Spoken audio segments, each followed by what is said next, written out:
I'll let you know when that officially happens, and then we'll start the proceedings after we begin recording the webinar, after YouTube is gone live. And it looks like we are live on YouTube. So I'm going to jump back to the webinar software and hit record.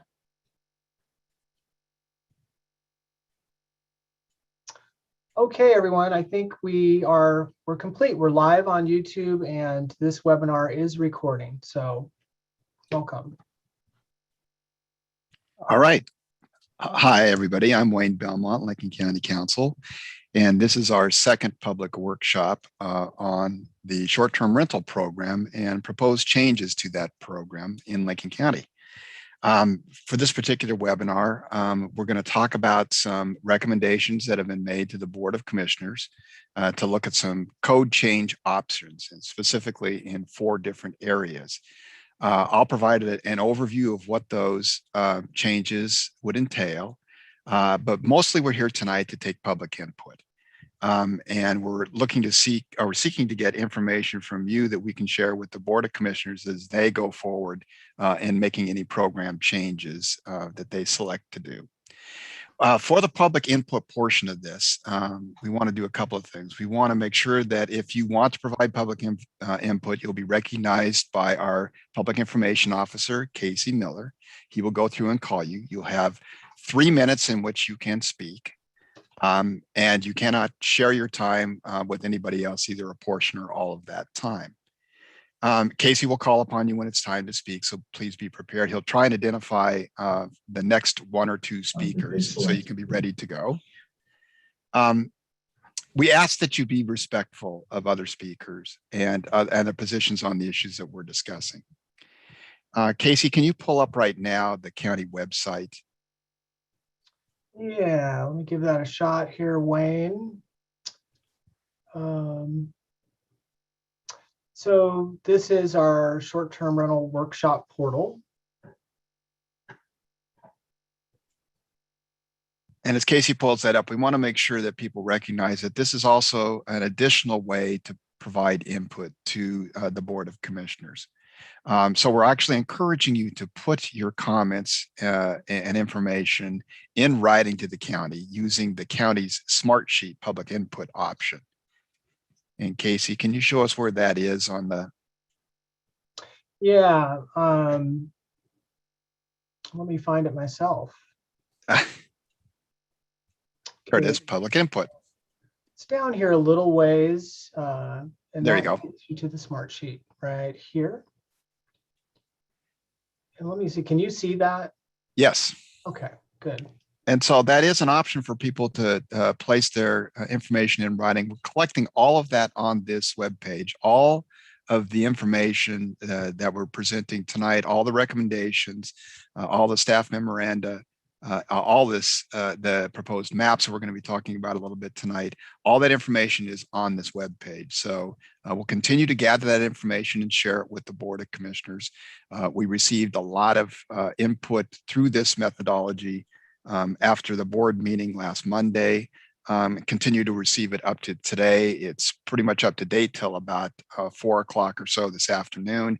And we'll add information that's provided tonight as well as continuing information that's provided at that particular web portal. So please use that as a method to have a public viewing of all the information that we're actually considering in making these recommendations in the board in making their decisions. So what I want to do is I'll just briefly update a program update for everybody about where we're at right now. And this is actually a summary of the information that we provided to the Board of Commissioners last Monday at their Board of Commissioners meeting. And I think it's important to note that there is some information that's not included at this point, some additional work that we have to do. So for instance, we have not made the recommendations on updates to the fee schedule here related to some of the proposed changes we're making. That will be provided later on to the Board of Commissioners. At some point, we're going to be doing some revisions to Lincoln County Code Chapter 5, which is our transient room tax provisions. We need to update those. Those haven't been updated in several years, and that's not included in these recommendations.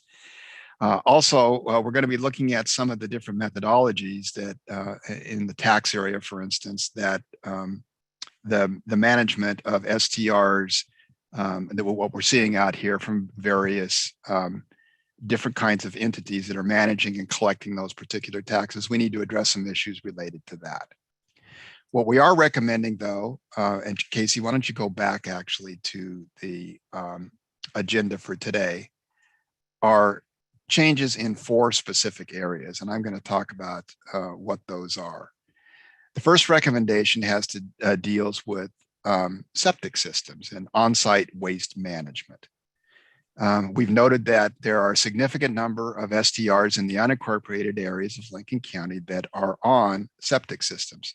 Information provided by our own on-site waste management experts and what we've been able to glean from other sources out there show that the utilization of these homes for STRs on septic systems has more of an impact than is seen with other kinds of uses of the homes. The average household size in Lincoln County, according to census data, is 2.25 persons. We allow a much more intense use through the use of STRs.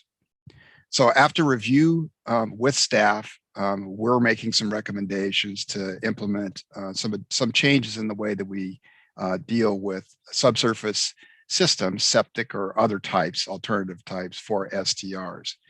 And right now, the recommendation is to look at doing an existing system evaluation report for each of the STRs to get a baseline of information that we've got, both on the operation of the particular subsurface system and on its capacity.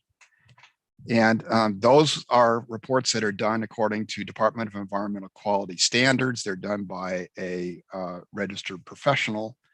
And it's information that will give us a baseline for actually looking at both the system itself and its capacity.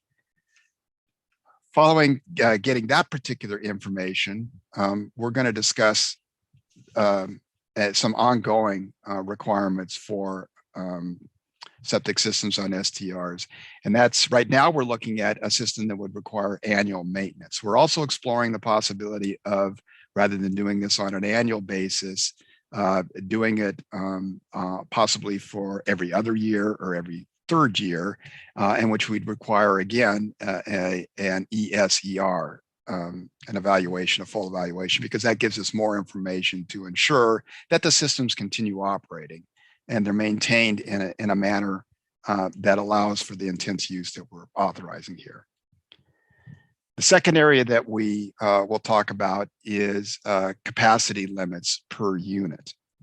This was in our estimation, probably the most important change to really come in line with what we're seeing as best practices in other jurisdictions on STRs.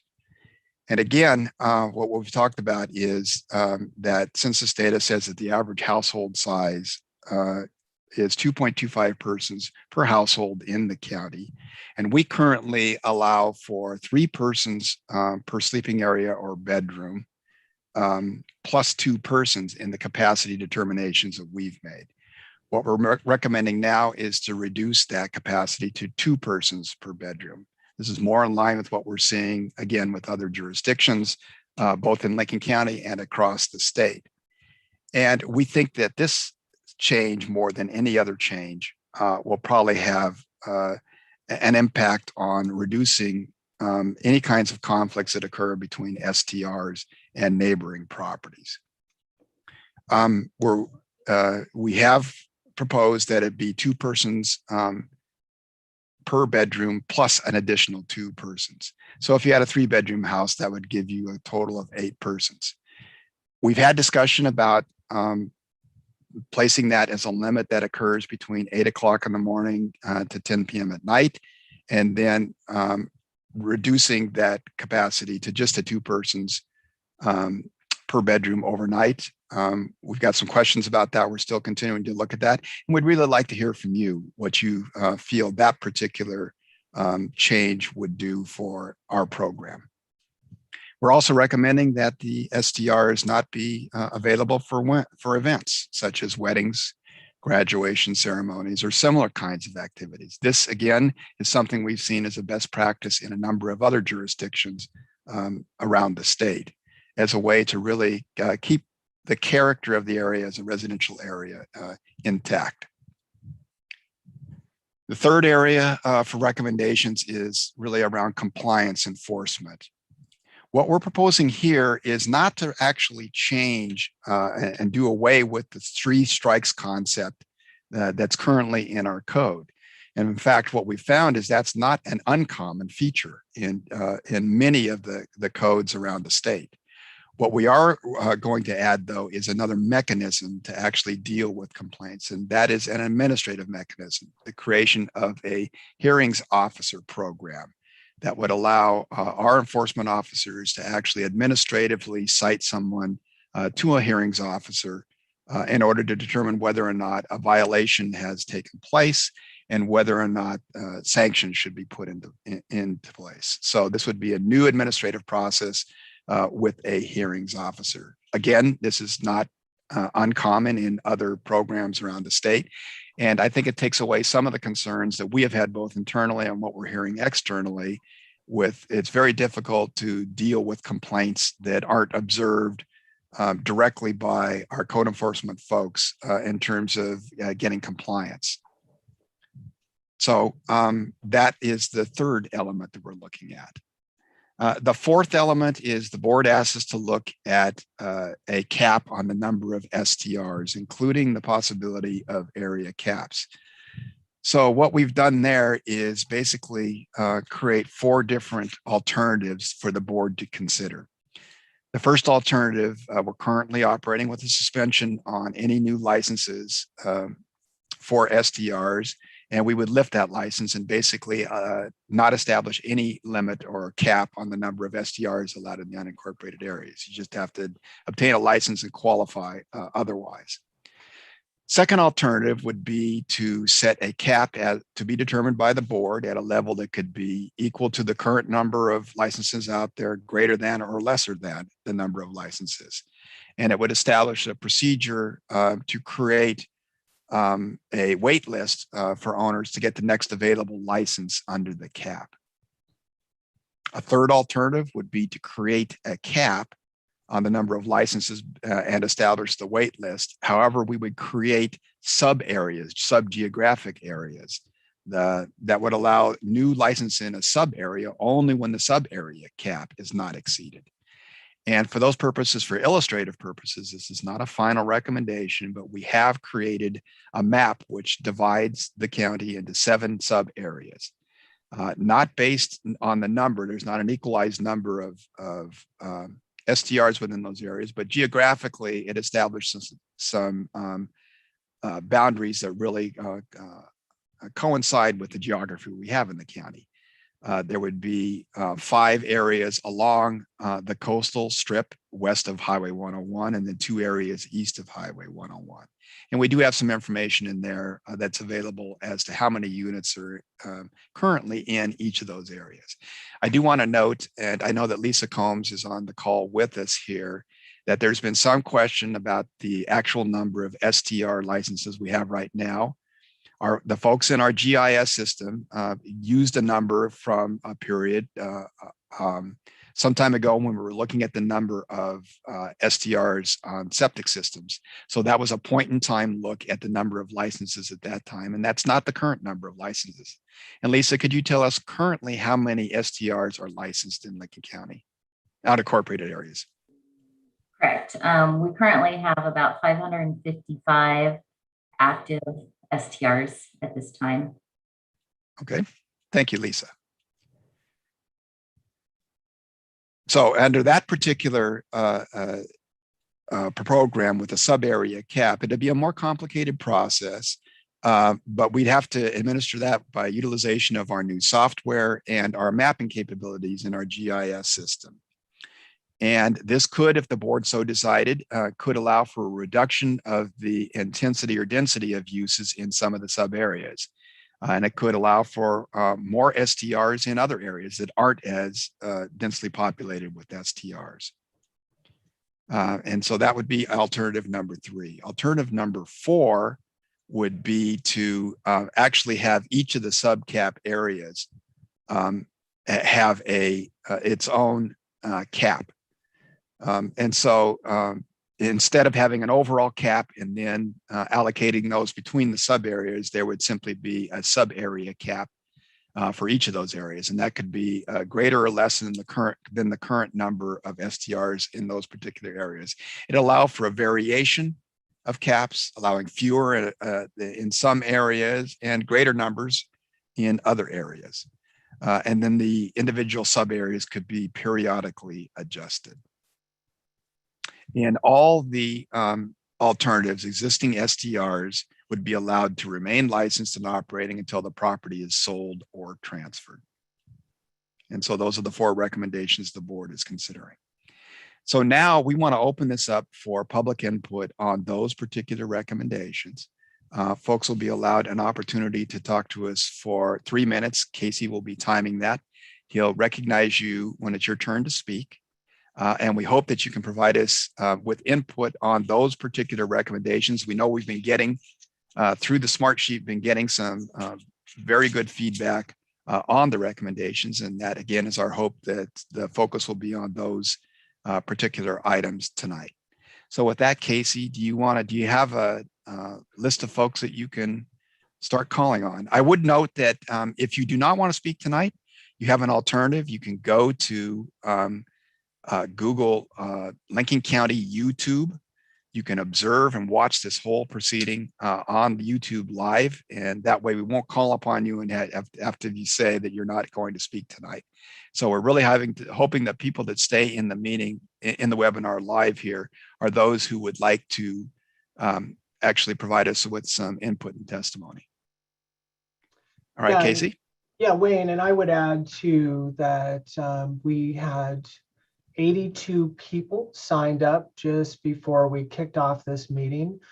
We see 49 attendees right now live with us, and it looks like we have 21 people watching on YouTube. So if you see me look over to my left, it's because I'm monitoring the YouTube live stream and making sure that it's still running and working. So I think the way we did this last time was pretty effective. We just went through the list as I see it by first name alphabetically. But I see several numbers on people who have called in phone only, and I'd like to start with them if that sounds okay to you. Sure.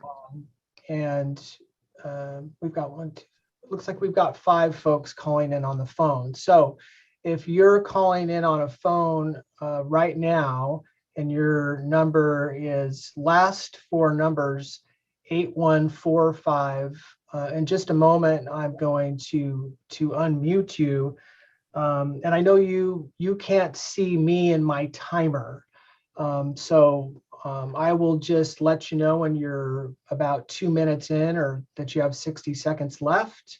And so if you're— Casey, before you start, just I noticed there's some folks that are using the chat feature, and I really appreciate that, especially if you're having problems being recognized, figuring out how to turn on the audio when it's your turn to speak. And we'll try and assist you as best we can with technology there. I would ask though, if you have specific questions or comments, instead of using the chat feature, if you could use that Smartsheet, get those to us. We'll get back and try to answer those questions. We're getting all kinds of feedback here. There's a lot of input we'll want to respond to, but rather than trying to do it live on the chat feature right now, I'd just like to encourage people to use that Smartsheet feature and get those questions to us. Yeah, great recommendation. Okay, so if your last 4 numbers are 8145 on the phone, can you hear me and can we hear you? 8145. Yes, I can hear you, but I'm not interested in speaking. I'm just interested in listening tonight. Thank you. Okay, very good. Thank you. Let's go to the next phone caller, 8226. You can go ahead and talk if you're there. 8226.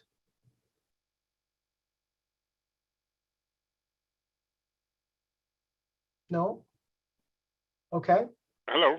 Can you hear me? Yeah. Yes, we All can. right, great. All right. So I'm starting the timer. Yeah, Go for it. Yeah, this is Frank De Philippis. I did send in some commentary, but maybe it didn't hit the 2-hour threshold prior to the meeting. Had to work today, but I don't have any presentations specifically, but if the letter that I sent in would be recognized maybe after this. Okay, could you just tell me your first and last name real quickly? Yeah, Frank, F-R-A-N-K. Last name is De Philippis. That's D-E, capital F-I-L-I-P-P-I-S, as in Sam. Okay, well. And Frank, could you tell us when, and just for everybody, could you tell us where you're from? Newport, Oregon. Thank you.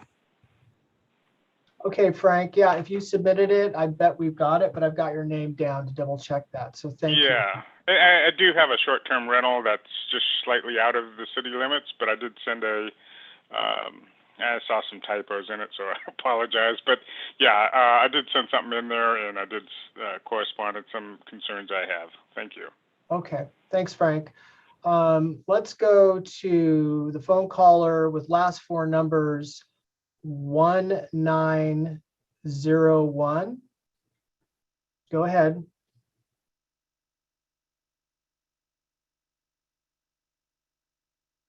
If your last four numbers are 1901 on the phone call.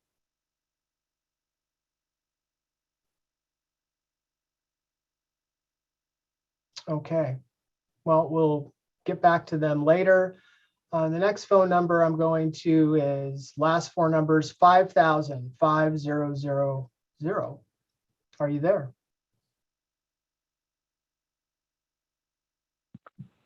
Hi, good evening, John Gibson, Lincoln Beach. Okay, we can hear you. Okay, I did send in one idea, and it had to do with item D, cap on a number of STRs. And you might want to consider what the city of Bend did several years ago when dealing with the same issue. And it was a lot of work by all the people involved, and eventually, I guess it was a perfect solution because nobody was 100% happy with it. But what they did is they did a radius search. And for example, if there is a vacation rental, license rental within 250 feet of a property of an applicant, then that applicant could not create a new vacation rental. And with GIS mapping, it's so easy. I'm a real estate broker. All I have to do is just go online, go click an address and see if it touches 250 feet of another existing rental. And when this was put into place, all existing ones are grandfathered, and pretty much everything else looks like it's with the same proposal and ideas that have been that is out there right now. But I just want to throw that idea out there. And you could change the radiuses by density. 250 feet may be too tight. May want to go less or more depending on the density of the area. That's all I got. Okay, well, thanks for your input. All right, now we are going to begin calling people by alphabetically, starting with your first name. So here's the next four that are in the queue. We're going to start with Andrew Bobbitt, Artis Schimmel, Ben Miles, and Bernadette Williams. But let's start with Andrew Bobbitt. Are you there?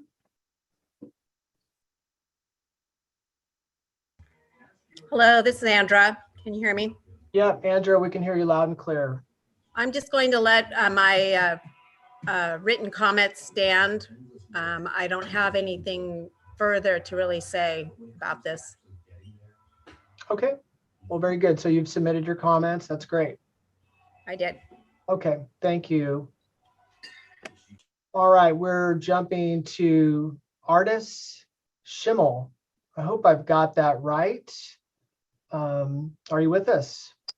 Yes, I am. And it's pretty close. It's skimmel, like school. Oh, okay. Thank you, Casey. You bet. And thank you, Council Belmont and the county commissioners. And I realize that most adults get to choose where they live. And I arrived here 7 years ago, and I chose a quiet beach community. And this house was in the middle of 600 feet that had 4 STRs. Now there are 9. And after reading and listening to the cap options, I saw that there was an absence of verbiage about density. And in the middle of 9, the density in my 600 feet is 56%. And so the area caps didn't seem specific enough, and it seemed a little inadequate to address this density. And while I was thinking about that, I was thinking about the high density and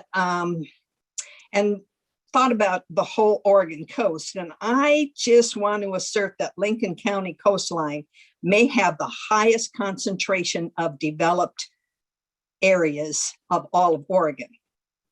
And because everything from Salishan all the way down to Newport has, well, and especially in my area, city-sized lots. Bayshore and Walport is packed tight as well. And so please, I'm asking the commissioners and Council Belmont to look at this makeup of our county and consider that we are more like a city than we are really a rural area.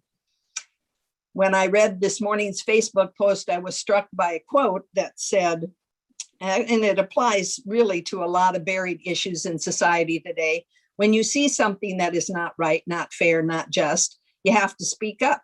You have to say something. So that's why I really picked this one. You have to do something. John Lewis was who I quoted. And it just doesn't seem fair or right or just to let the caps be without addressing density. And I'm glad the caller talked about density, because in this family zone neighborhood, there can be from 60 to 140 people in this 600 feet. So its density is really a concern to include in the caps. And the 250 in Bandon, I've seen up to 600 feet in some, and that radius would be good, but how to address the current ones is going to be the challenge. But I beg that that gets your attention, and there are so many good opportunities to address that. Then if I have a few minutes for the sheriff, enforcement is really, really good. I like how it's being addressed, but one step I'd like to see taken out of that is that a resident does not call the owner or the management, because there have been calls that have been spun to tell untruths. And I think 30 seconds, okay? Okay, yeah. Violations are best reported directly. Violations go directly to the code enforcer or the licensing authority. And I think that would be a better practice. Done. Thank you. Okay. Yep, thank you. All right, next we're going to Ben Miles. Ben Miles. Okay, Ben Miles here. Can you hear me? We can hear you loud and clear. Okay, awesome.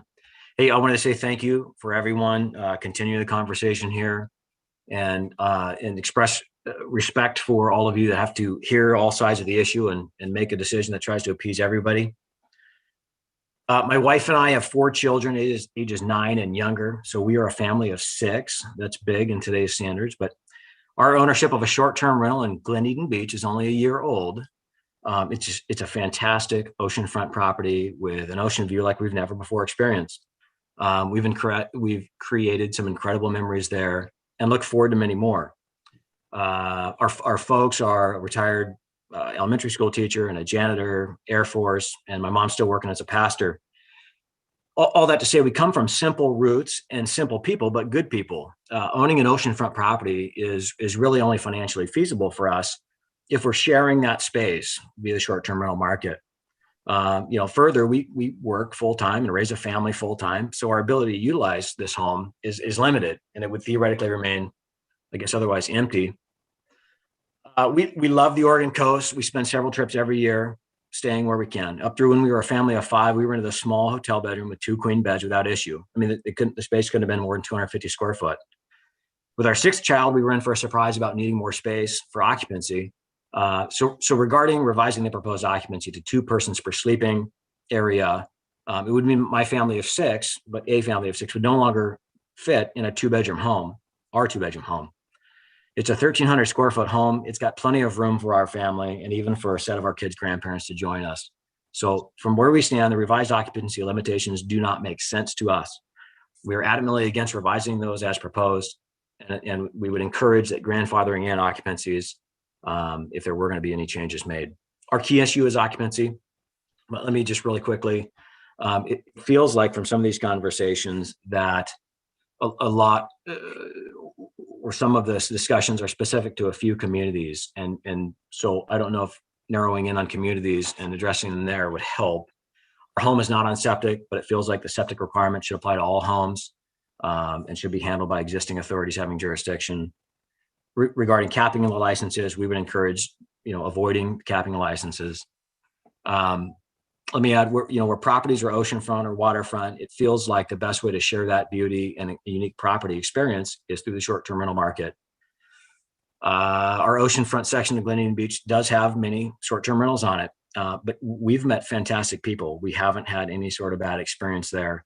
And the reviews left for the people that use our home are just glowing with their excitement to come back and visit. Thank you for hearing what I have to say. All right. Thanks, Ben. Good timing, right on the money. Next, we have Bernadette Williams. Bernadette Williams.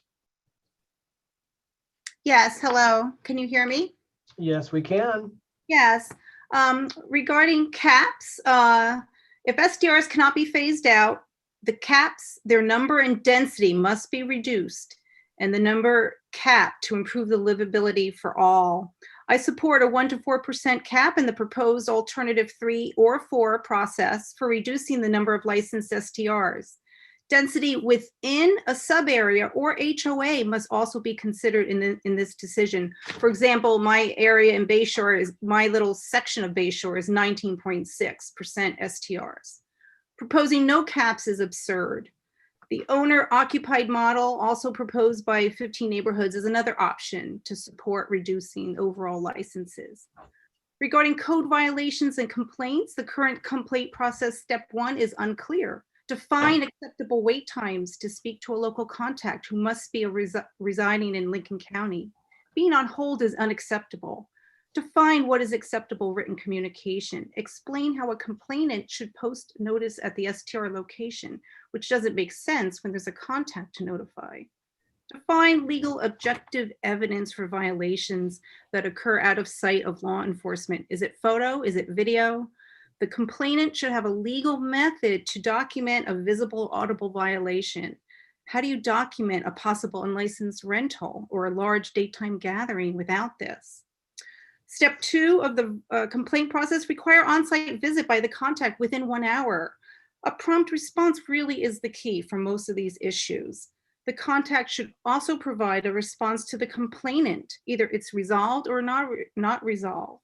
Close the loop. A response like, well, they're checking out tomorrow is unacceptable. I support a hotline process. Data is centralized. It documents date, time of the complaint, the owner's contact's response, and supports the STR owner. The 3 strikes rule, definitely I support this for the requirement for licensure and also for the local contact. No one wants to lose their license. So how do you manage constant, repetitive issues? Sometimes 3 to 4 times a week, sometimes 3 to 4 different guests a week. A lot of these complaints, mostly due to the behavior of the rental guests. How do you enforce over occupancy? How do you deal with unresponsive contacts?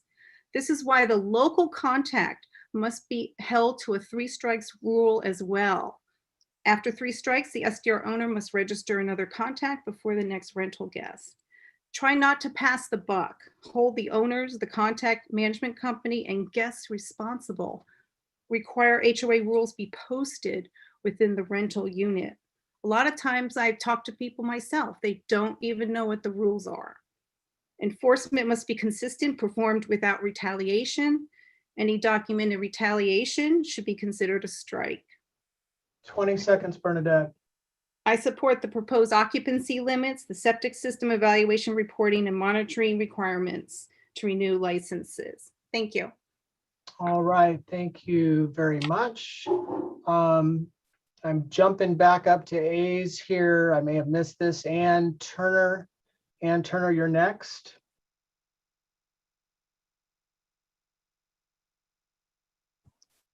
I'm Ann, sorry.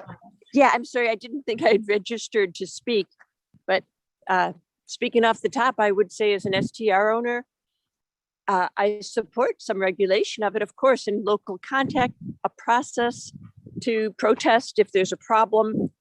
But I think STRs are a very valuable part of the community, bringing a lot of revenue for the community. And personally, in 20 years, we have not had a concern. So anyways, that's it. Thank you. all right, thank you, Ann. Yeah, I just would make a note to all our participants on the meeting. If you are participating right now on the Zoom, but don't intend to talk, then you can go watch this live on YouTube. That'll help us track who is in the meeting and wants to say something. So Annie Robertson, oh, she just disappeared right before my eyes. Hey, Casey, one more thing again, just a reminder for folks that they could give us their name, but also where they're from. Yeah, oh yes, thank you so much, Wayne. Okay, so I want to give you the next 4 people I'll be calling. Bob Schalfont, Bob Sulik, Ched Walker, and Chad Trooper. So let's start with Bob Schalfont. Schalfont, yes. Can you hear me? Yes, I can. Okay, great. Yeah, my name is Bob Schalfont.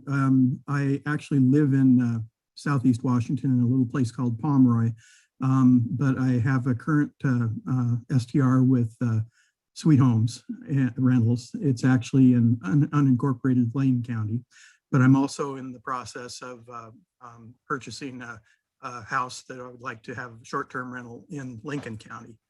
I don't believe that there should be a cap. I've worked for Washington state government for 41 years and deal with public service. I've been a law enforcement officer for 38. And just a little background for a reason. I also am on my 3rd term sitting on the 2% lodging tax committee for Island County, Washington. And that's the tax revenues that come in from lodging that we disperse out to get heads and beds. With some of the things I'm hearing about limited numbers of people and with people who are and capping things, I think that you may have things go underground quite a bit, and I may be rehashing stuff you already have discussed. But in Island County, we've found that there's a lot of bed and breakfast, virtual VRBOs, whatever you'd want to call them, that we're not receiving those funds from, and it hurts the entire county. So, by doing a cap, by, lowering numbers, I think you're going to get people who are going to, the patrons are going to cheat anyway and do it.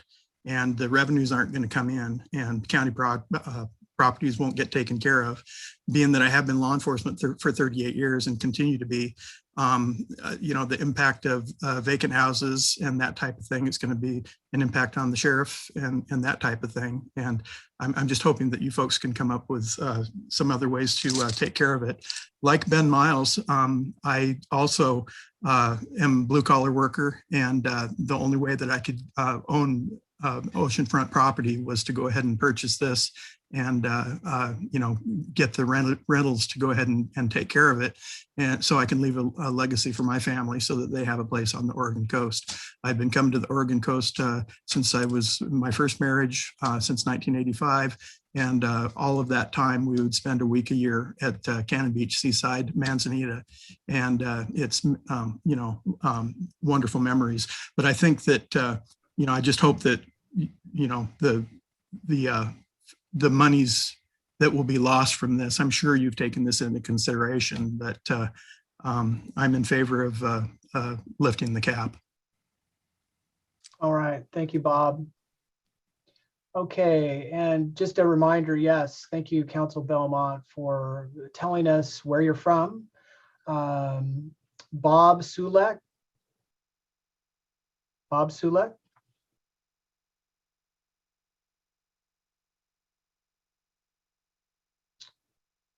Bob Sulek, are you with us tonight? Am I on now? You sure are. Oh, thanks, Casey. As many people have been doing, I've submitted every week on different topics, and I think a lot of input is good. And as that one of the commissioners said, targeting the issues is better than just whining about it and making complaints. One of the topics I submitted recently was on the new software that the Sheriff's Department has implemented, UniRevs, and Lisa Combs has been kind of ahead of that. And we're still not getting the information I think we deserve from there. We should know a lot more, and I've outlined that in detail.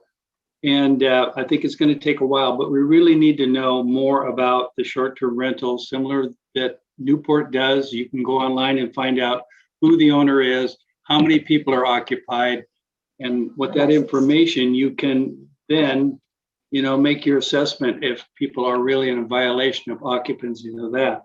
So we need to get more information, and I think that's part of what you got when you executed a service agreement back in May of 2020, and it outlined all the things you were supposed to get. You were supposed to get a 24/7 bilingual person to take complaints.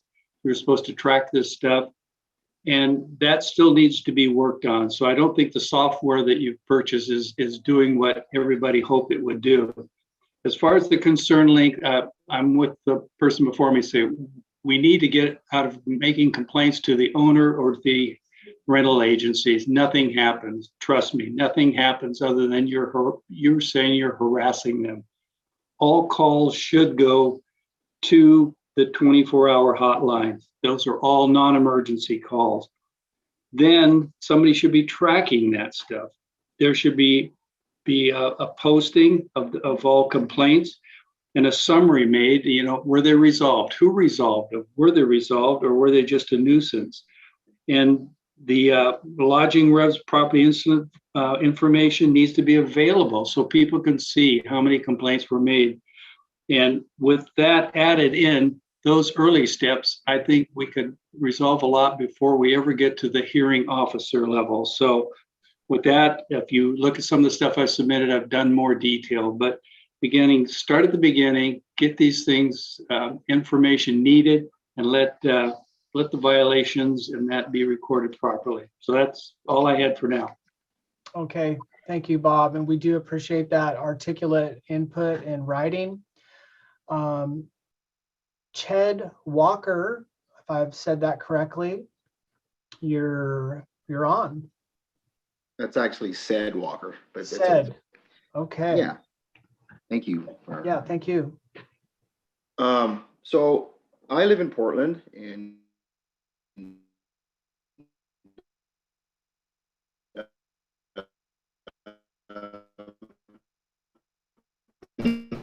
Uh-oh. I have a couple of Said, if you can hear us, Can you hear me? Can you hear me? We can hear you now. We've been losing you though.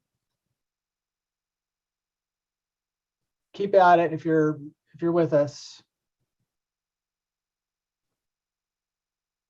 Okay, Said, it looks like we've lost you. If you need to re-log in, we'll come back to you. But if you're with us, just one last chance here. No, looks like Said has a bad connection there. Chad Trooper, are you with us, Chad? Understanding the issues in the community. This is Chad. Can you guys hear me? Yep, loud and clear, Chad. Excellent. Thanks, Casey. I'm going to try to get through all of the 4 issues that were brought up, so I'm going to try to go quickly here. In regard to occupancy, STR owners have already agreed to an occupancy reduction within the last 2 years, and many of us have voluntarily reduced occupancy even further. We continue to be willing to compromise, but unrealistic, unlawful, and unenforceable restrictions serve no purpose. What is being proposed will amount to a familial status discrimination under the county's proposal. A family of 4 could rent a 250 square foot hotel room, but not a 1,200 square foot 1-bedroom home. The vast majority of visitors to Lincoln County are families.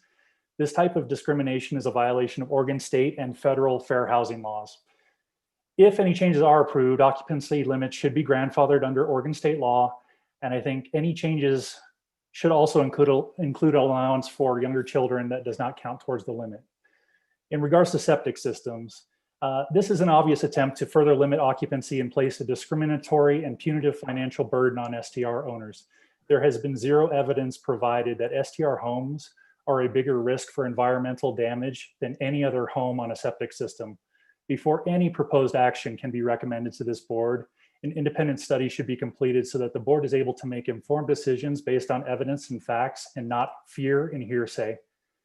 If the county has a legitimate evidence-based health and safety concern about occupancy and septic, this belongs in the zoning codes and should apply to all residences countywide, not just STRs. In regard to the 3 strikes, I think we can all agree that there needs to be a common sense regulation that is supported by due process. I also support a neighborhood mediation program. I think the evidence will show that many of the STR complaints are filed by the same small group of individuals. These people have deputized themselves and patrol their neighborhoods looking for any STR infraction.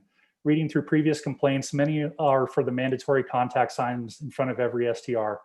These people are literally taking a tape measure to signs and calling in a complaint if the sign is off by an inch or 2. These petty behaviors waste officers' times and dilute the real neighborhood issues that do happen from time to time, and further fuel a divisive us versus them mentality. Lastly, any reporting system needs to be equitable. No anonymous reports. There is obviously a high incentive for disgruntled neighbors to abuse a complaint system to inflict financial harm on a lawful STR. It's important to remember that you are hearing just 2 sides of a heated issue. Most people in Lincoln County are somewhere in the middle. I would encourage you to resist validating the outlandish demands from the 15 neighborhoods group. If their ideas were popular, they would have had no problem collecting the signatures needed for their ballot initiative. This group will never be satisfied by any additional regulations passed by this board. They said it themselves in their most recent March 26 public statement. Quote, "Do not be lulled into believing STRs will ever be good neighbors to permanent residents in single family areas, regardless of the number of restrictions that you enact. Progress and change can be uncomfortable, but accepting that tourism is vital and moving forward will ultimately benefit our community as a whole." Thank you for my time. All right, thank you, Chad. That was right at 3 minutes. And we are moving to the next 4 here. So it'll be Christy Short, Everett Williams, Gary Lehman, and Grace Liu. So Christy Short, you are up. Can you hear me? Yes. Oh, good. I wasn't sure how that worked. I'm actually up in Washington and I have a house in Rhodes Inn and I'm in favor of lifting the cap. Ideally, I have a short-term rental there and ideally my goal is to retire there someday. So I often look around and think about, if I lived here permanently, what would I want this area? How would I want these short-term rentals to be handled? And so I do think it's good to have some of the regulations and things like that in place. But I think looking at the various areas and determining maybe some of these areas shouldn't have the same limits as everywhere else. I mean, especially down in Rhodes Inn, there are so many big homes down there that when they're not occupied, it's like a ghost town and it's kind of creepy down there. And once you start taking away these licenses, once they expire, there won't be anybody down there. And then you'll have a bunch of big homes that nobody ever comes to because only wealthy people can afford them to come every once in a while. And then nobody benefits from the tax revenue. So I'm definitely in favor of looking at the different areas and selecting what the caps look like on that. Perhaps maybe increasing the fees so that you can support a system to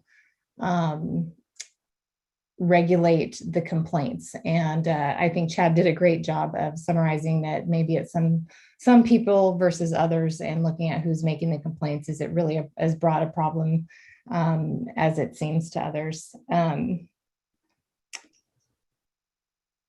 That's about it.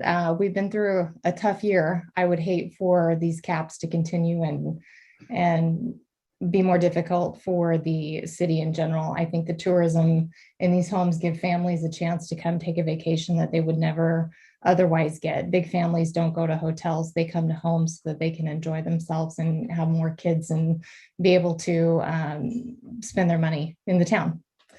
That's about it. Thanks. Okay, Christy, thank you so much. A reminder to our participants, tell us where your residence is. We would appreciate that. Everett Williams, you're up. Everett Williams. Sorry, I was looking for the unmute button. I attended the last meeting. This is my second time to speak.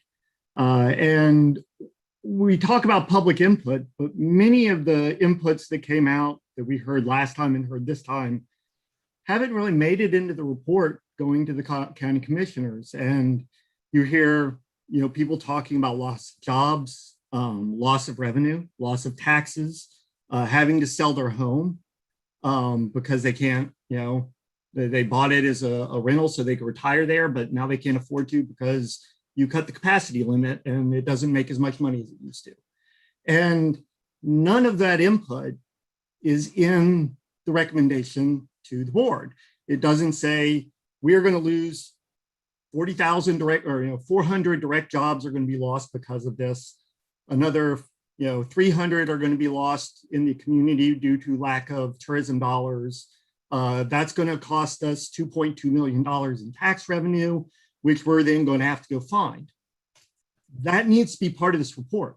It needs to show the Lincoln County commissioners that if they drop capacity limits from 3 and 2, that is going to cut revenue by 30% or 40%, and that's going to directly impact jobs, tax revenue, and the communities at large. And none of that is in this report. The 3 strikes law, you're going to have to go hire people. It's going to cost money. You're going to have legal fees.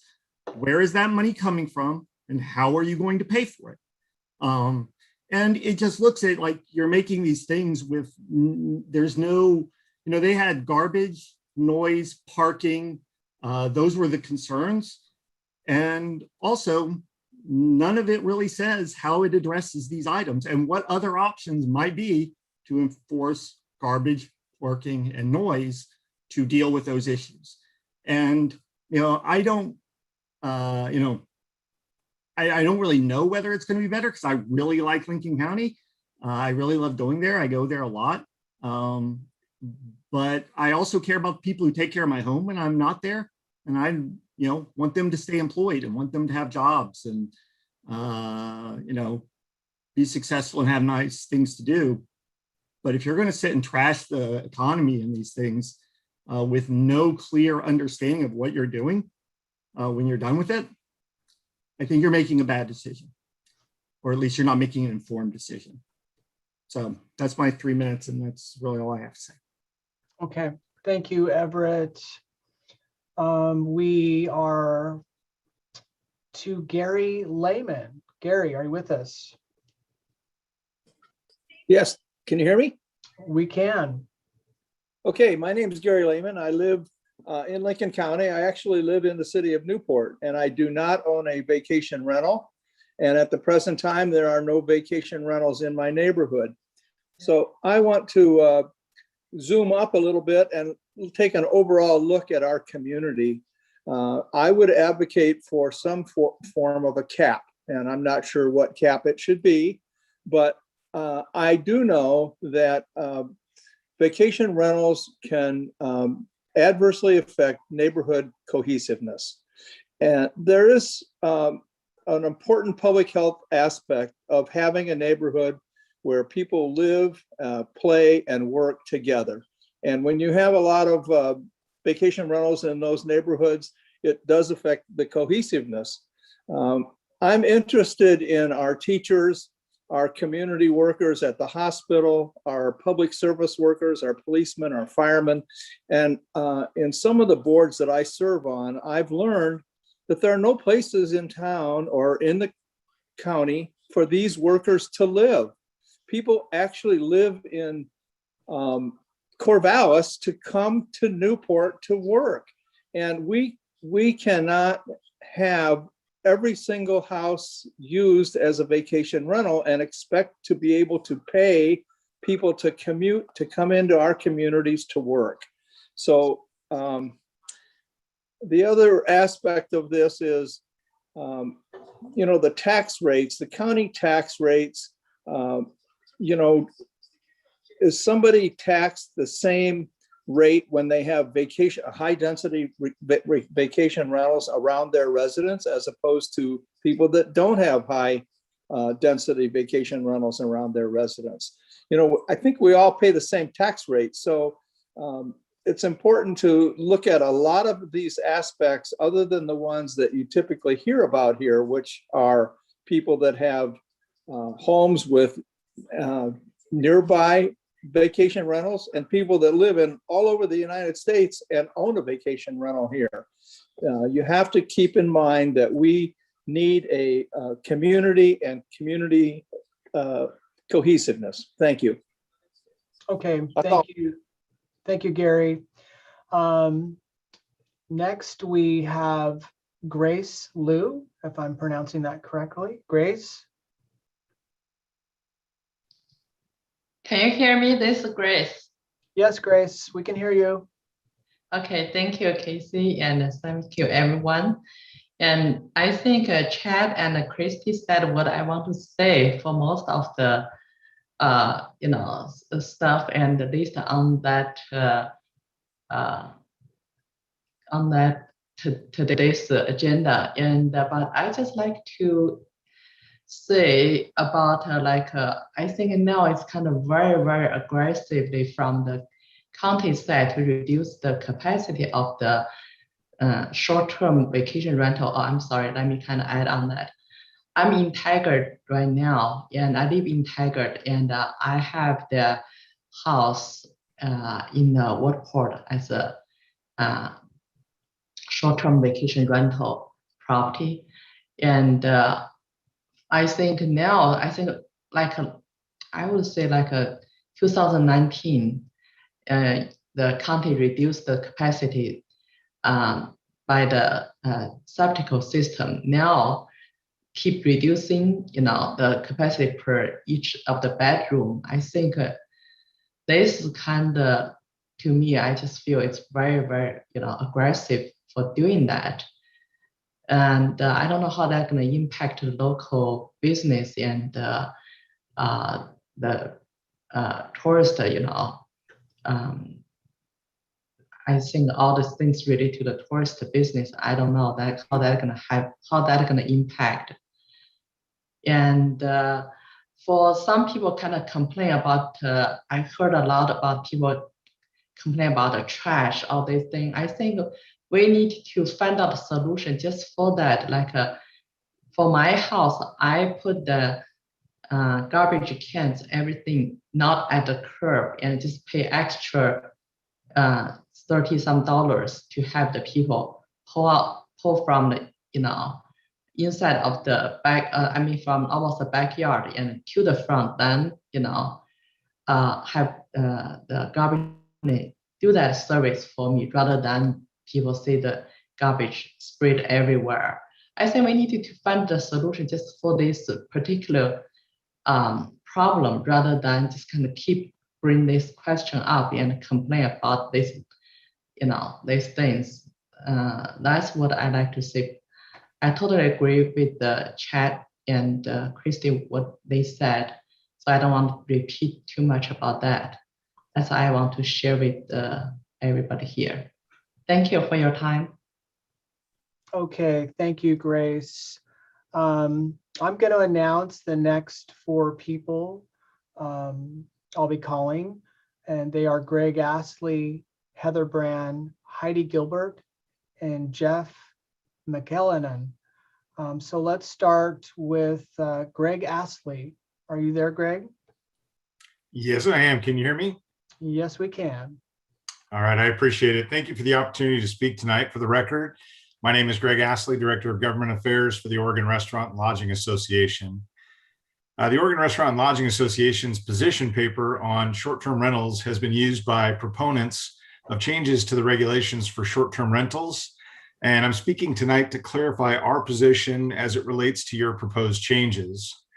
Orla's position on short-term rentals can be simply stated: ensure that any short-term rentals, like other lodging properties, are licensed, pay taxes, and follow the rules, regulations, and statutes at the local, state, and federal levels. Our interest at Orla is making sure operators of short-term rental properties are following the rules and that there's a level playing field between short-term rentals and other lodging properties. Regulations should be fair and equitable across the board. Enforcement should focus on compliance with the established rules and regulations. There will be bad actors, just as there are in any industry or enterprise, but regulations should be written to help eliminate or mitigate those bad actors and their actions. Thank you very much. All right, Greg, thank you. And next we are moving to Heather Brand. Heather, are you there? I am. Can you hear me, Casey?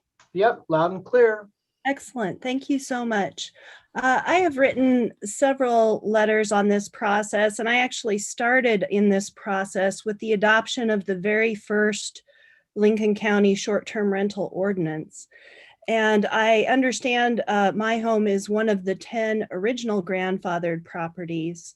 I am deeply concerned about there's a few bad actors, and so we're going to punish everyone equally instead of doing the work of putting in place a vigorous enforcement system to only punish those bad actors.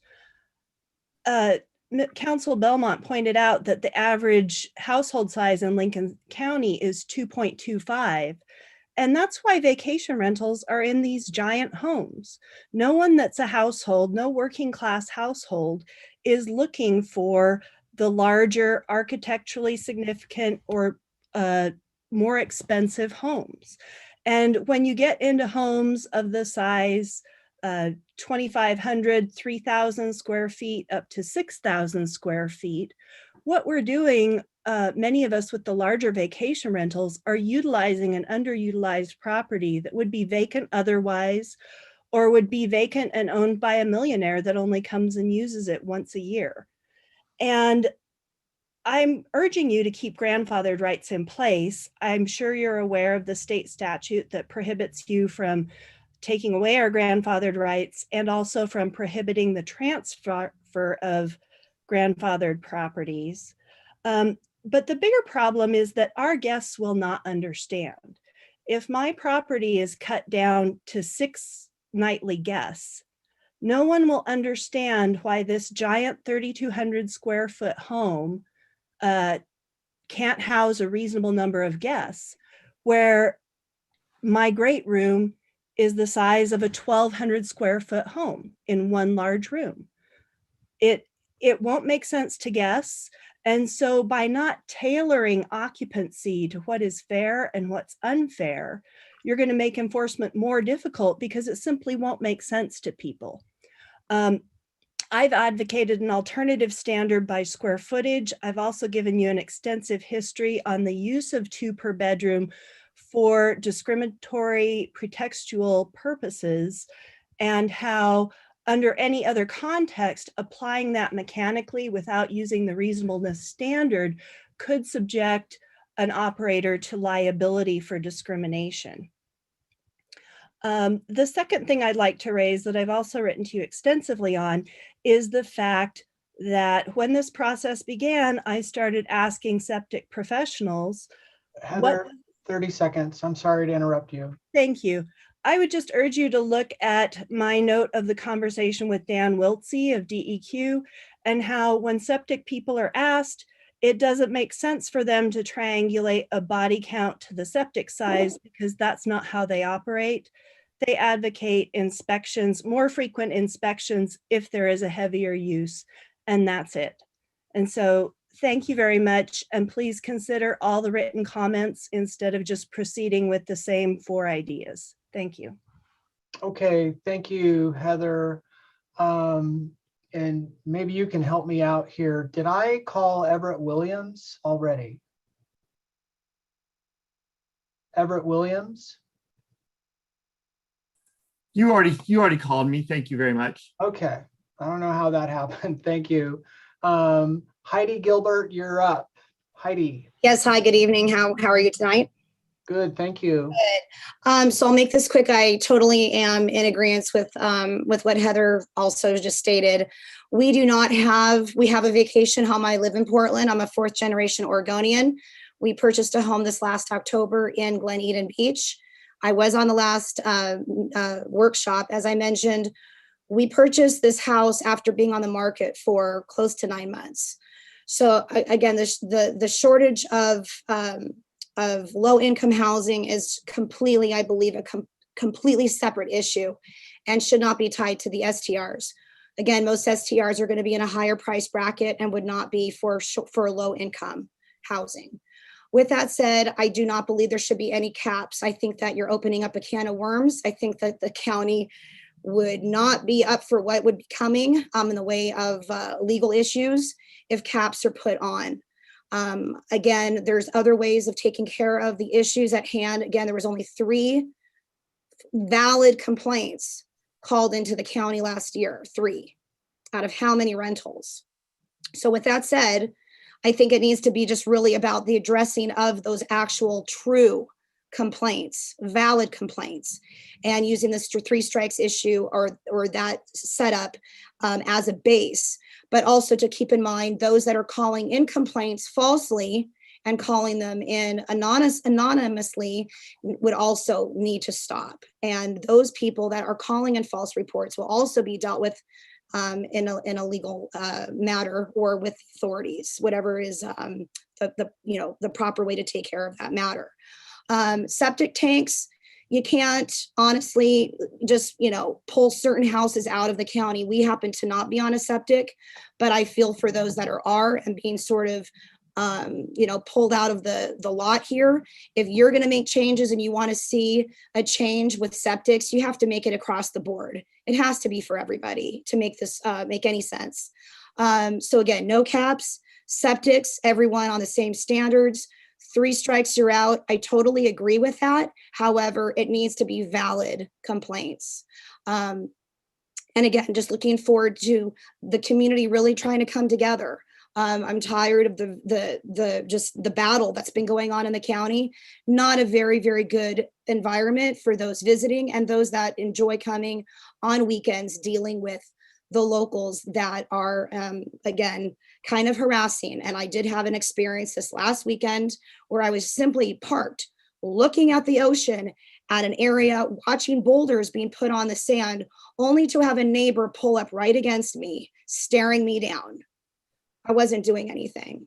So again, I just think that all of this really needs to come to an end. And I really hope that, again, good choices, valid choices to the future of the county. Let's not go backwards. Let's move to the forward.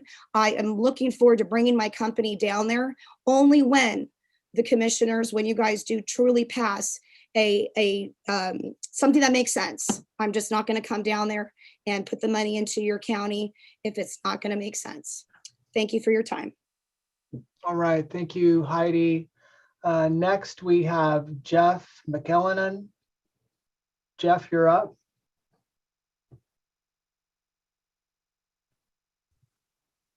Can you hear me? Hi, can you hear me?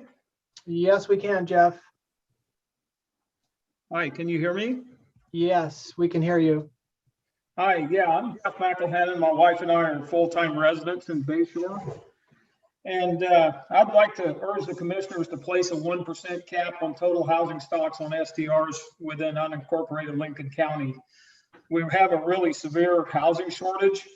And I'd also like to emphasize that all these STRs aren't high-end oceanfront houses. Here in Bayshore, we have all different price ranges, all different sizes of homes. lots of them are affordable homes for anybody that's earning any level of wages. Up to higher end wage earners could have homes here. So the STRs are not just limited to just real expensive high-end homes. We need to free up some housing stock. I don't think any new licenses should be issued until a cap of 1% is reached. And I also don't think any new licenses should be renewed in R1, R1A zones. We need to return to respecting our zoning codes and protect our neighborhoods. STRs are a business and should be allowed in commercial tourism zones only. The licenses on STR should not be transferable with sale of the home either. This would help free up some houses for people to work. In regards to more enforcement, I don't believe the reliance on full-time residents to be de facto on-site management for STR businesses is a viable solution, nor should residents be put in this position. It puts residents at risk of retaliation by homeowners operating STRs. I know of a couple of instances here in Bayshore just recently where people were retaliated against and it got really ugly just for turning in a legitimate complaint. So when someone buys a home in an R1, R1A neighborhood, they should have a reasonable expectation to the quiet, peaceful, and safe enjoyment of their home and not be worried about policing STRs as is expected of us now. STR businesses should be responsible for supplying their own enforcement to ensure compliance with county regulations and laws. I believe requiring an STR to be a primary resident of the owner would resolve a lot of enforcement and on-site management issues that we currently have. Our neighborhood of Bayshore has been especially overrun with STRs, as you can see on the county map, and we need your immediate help in reducing STRs here and preserving our HOA neighborhood. Like STRs, homeowners have rights too, and one isn't superior to the other. So we do have a reasonable expectation and a right to the quiet, peaceful, and safe enjoyment of our homes. Like I said, here in Bayshore, we're suffering an overall degradation of our neighborhood and quality of life. And this is for the profit of what is really a few people. So most of this profit for STRs doesn't go countywide. Full-time residents earn experience. 30 seconds, Jeff, 30 seconds. Okay, we're not experiencing any monetary gain from this. So anyway, I appreciate your time and consideration in this matter. I know that council and the commissioners have a lot of hard decisions to make, and I hope we can reach a viable solution. Thank you very much. All right, thank you very much, Jeff. We are moving into the next four. I see Jerry Urbridge there, but I think that he is just watching the proceedings. We have Jessica Wolkowski, Jill Stone, Jim Goodling, and Jim Peterson. Those are our next four. So let's go with Jessica Wolkowski. Hi, thank you so much for your time this evening. I am here representing Oregon Beach Vacations. I work there. I also have had my own property as a short-term vacation rental. A couple of things that we haven't really touched base on is we should be working together both in communities and short-term vacation rentals. Being one, we do work very hard to answer any complaints that come in, and we have received several that are unsubstantiated, and that's disheartening because we're trying to do everything we can to be good stewards and neighbors in the communities we serve, and it uses a lot of undue resources when we're having to go out and assist false claims. But with that being said, we also understand that there's need for rules and regulations. But with capping to 2 people, it does eliminate who can be in these homes. Larger families, parents with small children that maybe still need to sleep in the same common area. So we do need to look at the total picture. Another thing to consider is the amount of jobs that we support at the local level. We do hire local housekeepers, maintenance technicians, managers. There's opportunity to get promoted within our organization. And I think by continuing to put these additional stipulations on vacation rentals, we're hurting not just the short-term rentals, but we're also hurting the local economy. Those of us that work here and live here, you know, we are patrons of restaurants, but we can't afford to eat out 7 days a week. And so by bringing in short-term renters, we're also increasing the funds at restaurants, shops, bringing those additional tax dollars and helping secure local jobs, not just in the STR capacity, but also locally as well. And then lastly, I'd like to comment that when we have homes that sit because of additional regulations, it would open up the opportunity for potential squatters, and it could also have a negative impact in other ways for people's personal investments. So I think we need to be cautious as we are moving forward with making these decisions, to look at the total picture of doing business and local communities, not just a few small samplings of what might be going on. And we do offer 24/7 support for our guests as well as members of the community. So if there are issues, people are welcome to call in and we're happy to assist. Thank you for your time. Okay, thank you, Jessica. Jill Stone, you're up, Jill.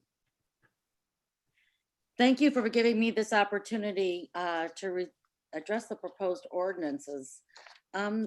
Tonight, I'd like to address the one topic of enforcement, although I would like to say that I definitely support the caps on the amount of STRs there are.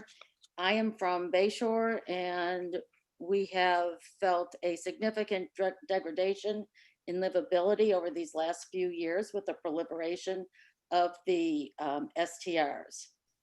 So one of the major flaws with the current enforcement system is what I'm going to call a misplaced reliance on the notion of compliance. I recommend that the notion of compliance and enforcement be separated into two basic components, a complaint process and an administrative process that addresses the wrongfulness of the behavior. So how would this work? Let's say a homeowner who lives next door to an STR that's having a party raging at midnight calls the county sheriff with a complaint. The county sheriff's office is responsible for notifying the property owner or the manager, and a response should be had within an hour of notice. That means that someone should be there on site, addressing the issue, and the homeowner notified that circumstances have been resolved. Once this happens, the homeowner can decide to file a formal complaint with the county, asserting a noise violation and presenting supporting documents. This complaint would be filed under penalty of perjury. A notice of the complaint would be sent to the STR owner, who would have the opportunity to admit or deny the complaint. The homeowner, if they admit to the violation, can also show how they attempted to mitigate the harm by immediately responding. If there's a finding against the STR owner, then that would constitute a strike. If 3 strikes are had within a 1-year period or whatever period the county would choose, then there would be a hearing on whether or not that STR owner should lose their license, at which time, to mitigate the loss of license, they can show that they attempted to comply with the ordinance through responding within an hour, or what steps, definitive steps they did to mitigate that, those violations. This would be a hearing, there would be a hearing officer, and there would be a decision rendered. If mitigation was shown, then the person would have the license would be on a probationary status. The 3 strikes and loss of license is designed to ensure compliance with the ordinance and give homeowners some relief from constant violations, which they do not have now. In addition, this will reduce the amount of Excuse me, Jill, 30 seconds, okay? This will also reduce the amount of STRs in the community by getting rid of non-compliant owners. And one further point, if an STR is found to be operating unlicensed, that owner should never be permitted to hold a license. Complaints about unlicensed STR should be vigorously pursued. The investigating body should have subpoena power and other investigating mechanisms to determine if the STR is operating unlawfully. Unlicensed STRs impact the health and safety of the community, as well as evade tax requirements. Thank Okay, you. Jill, thank you. All right, we're moving on to Jim Goodling. Jim Goodling.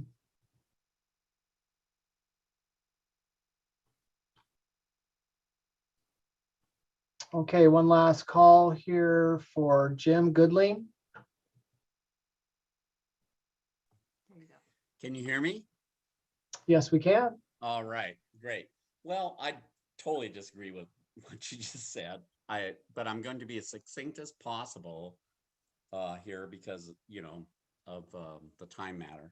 So I'm going to talk to you about that first. My first point I'd like to make is that it appears that the last group meeting that we had, the last workshop, was totally ignored. You had 9-to-1 people speaking in favor of STRs and everything they do good for the community, all the income they bring, all the jobs, that they, you know, they keep their properties up, that they look good and all that kind of stuff. And there was only 1% that was negative that was reported in the last meeting.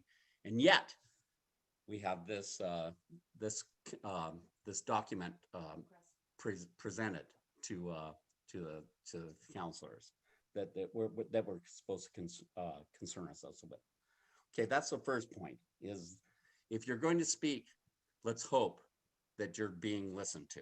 Okay, now the other thing I'd like to talk about is land use laws. It appears that we're trying to skirt the land use laws by business licensing. Well, there's been land use laws have been going on forever. I mean, we're talking about stuff that went on back in England before we were a country. And we're going to skirt those things to do it, you know, get around it by licensing. That is completely wrong. You know, there's this thing called sovereign immunity that king can do whatever he wants. Well, this is outside sovereign immunity. You can't do whatever you want. You can't take people's property. If you're going to put it in through a freeway, you have to pay them for that property. You can't just take away their rights. Property rights are more important in law than private rights, than the Bill of Rights. That's the truth. They're the king. So with that being said, I'm going to go on to the point that seems to trouble me most, and that is, in my property actually it has a great septic system. But the point that bothers me the most is the thing about the septics. There's only 4% of your entire properties that are STRs. And you're going to hammer those boys. You're going to put them on the spot that they have to go out and jump through all these hoops for you. Why? Why don't you do it completely countywide? I mean, that would make so much more sense. 30 seconds, Jim. Okay. Do it. Okay, 30 seconds. All right. Well, what I'd like to say then is that one thing I wanted to add is that it's kind of fatal with the septics, because if you fail it, then you have to sometimes have a sand filtration system. Sometimes you don't have enough room because your house was built in the wrong position on your property, and so then therefore you'd have to move your house, pay for the $35,000 for the new sand filtration system in order to be in business. And if you can't be in business, if you can't have an STR, then you can't take any of those, you don't get any of those tax breaks. You can't take your interest off your loan or any of that. You're left basically trying to sell your property and you have to tell the real estate agent that everything that's wrong with your home. So you have to tell them that you have a septic tank that is not DEQ. Okay, Jim, I'm sorry, you're way over time. Okay, thank you. Thank That you. was nice. Okay, next we are moving to Jim Peterson. Jim Peterson.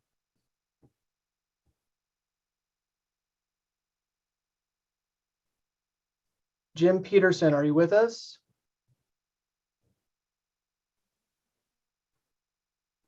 Sorry, I didn't realize it was muted on my end. I get an unstable internet connection signal here, so I don't know how this is going to work. Can you hear me okay?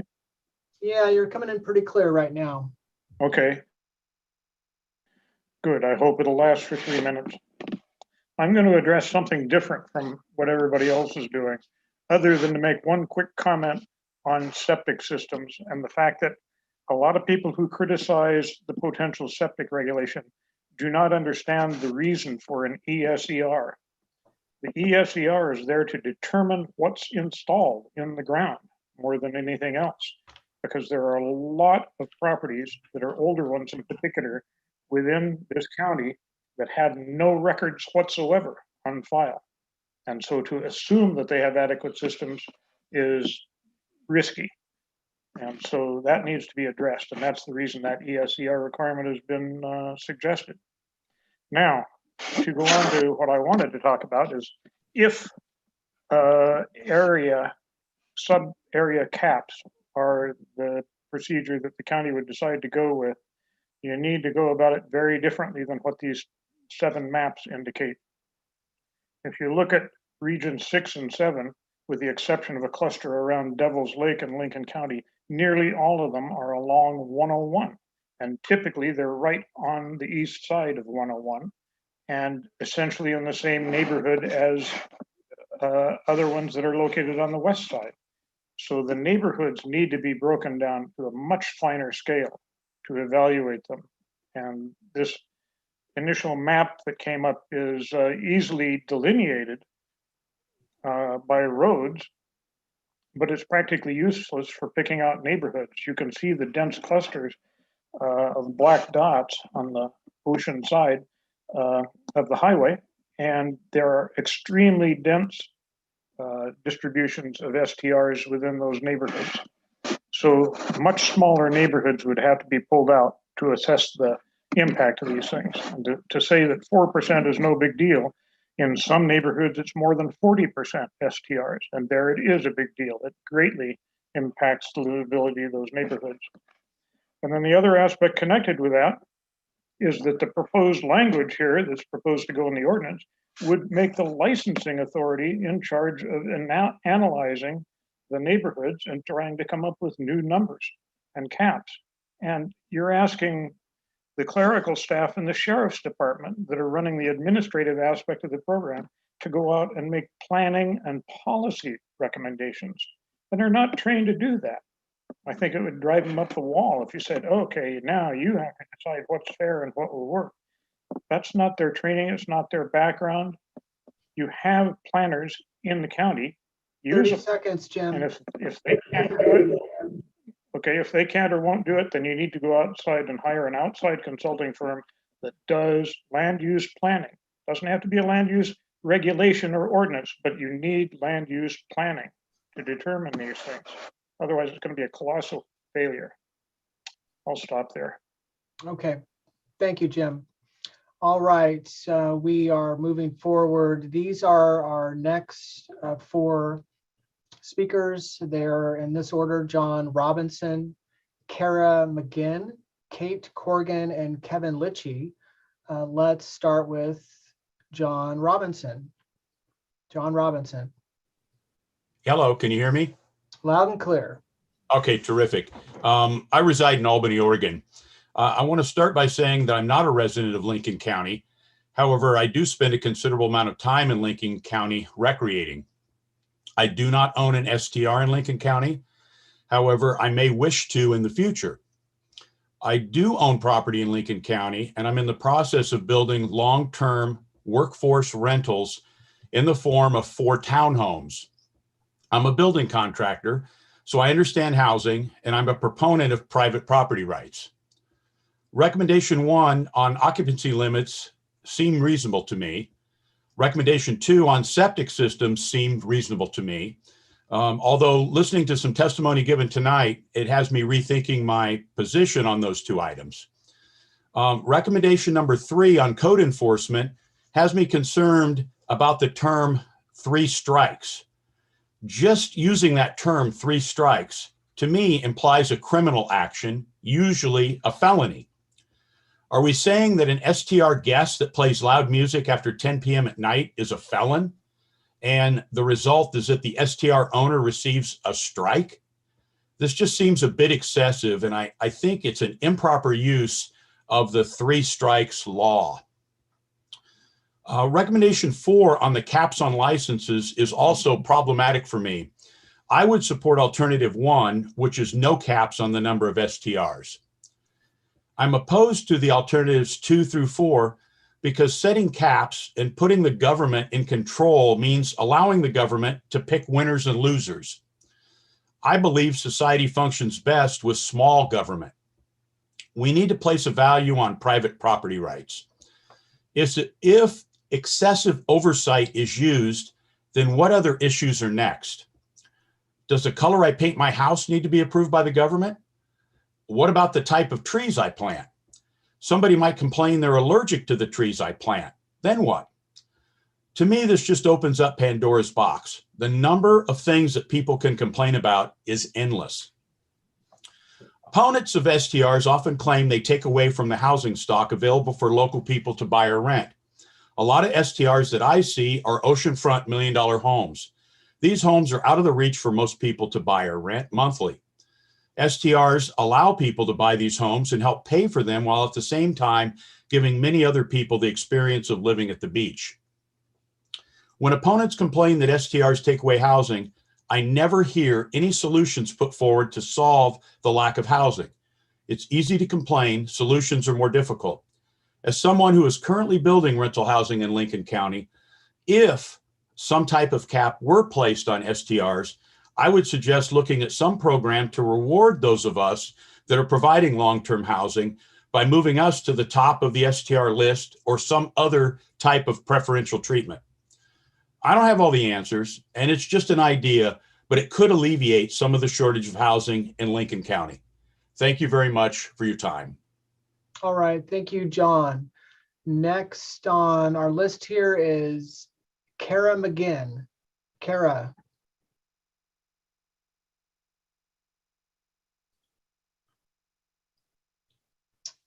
All right, Kara Mcginn.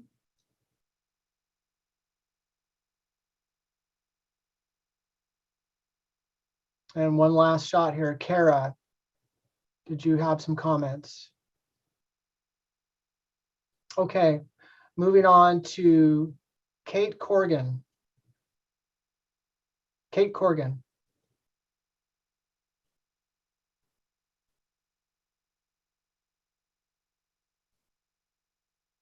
Kate Corgan, are you with us?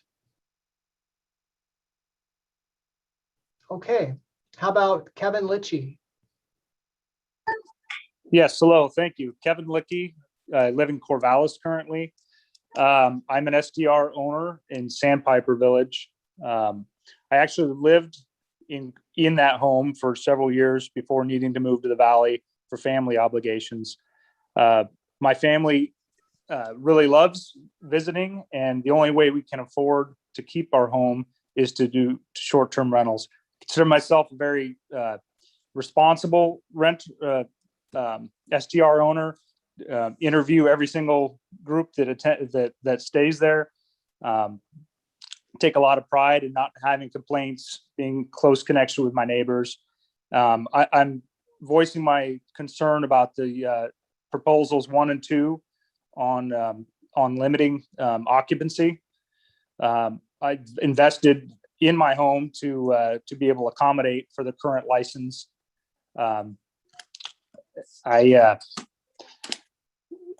Excuse me.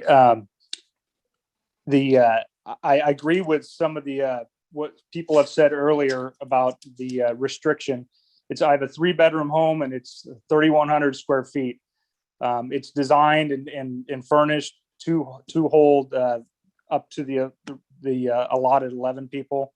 And if we did end up cutting down to 6, that greatly reduce the income potential, which I estimate, looking back at records, it would cut it down to about half.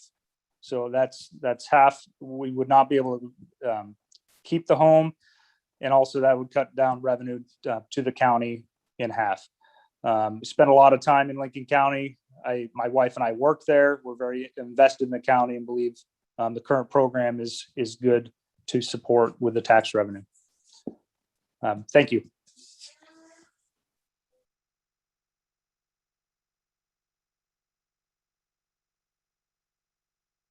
Casey, you're muted. Oh, thank you There you very go. much, Wayne. Just a reminder to everyone, let us know if you reside here or not. We're moving on to our next guest. I think Kristen is staff, and I think she's just listening in. And Casey, just we did get a chat from Kate Corrigan. She now, I think, has her mic working. Could you try her again? Okay, so we'll go back to It's Kate Corrigan, excuse me. Yeah, there you go. Okay. All right, Kate, we'll give another shot here. Kate, are you with us?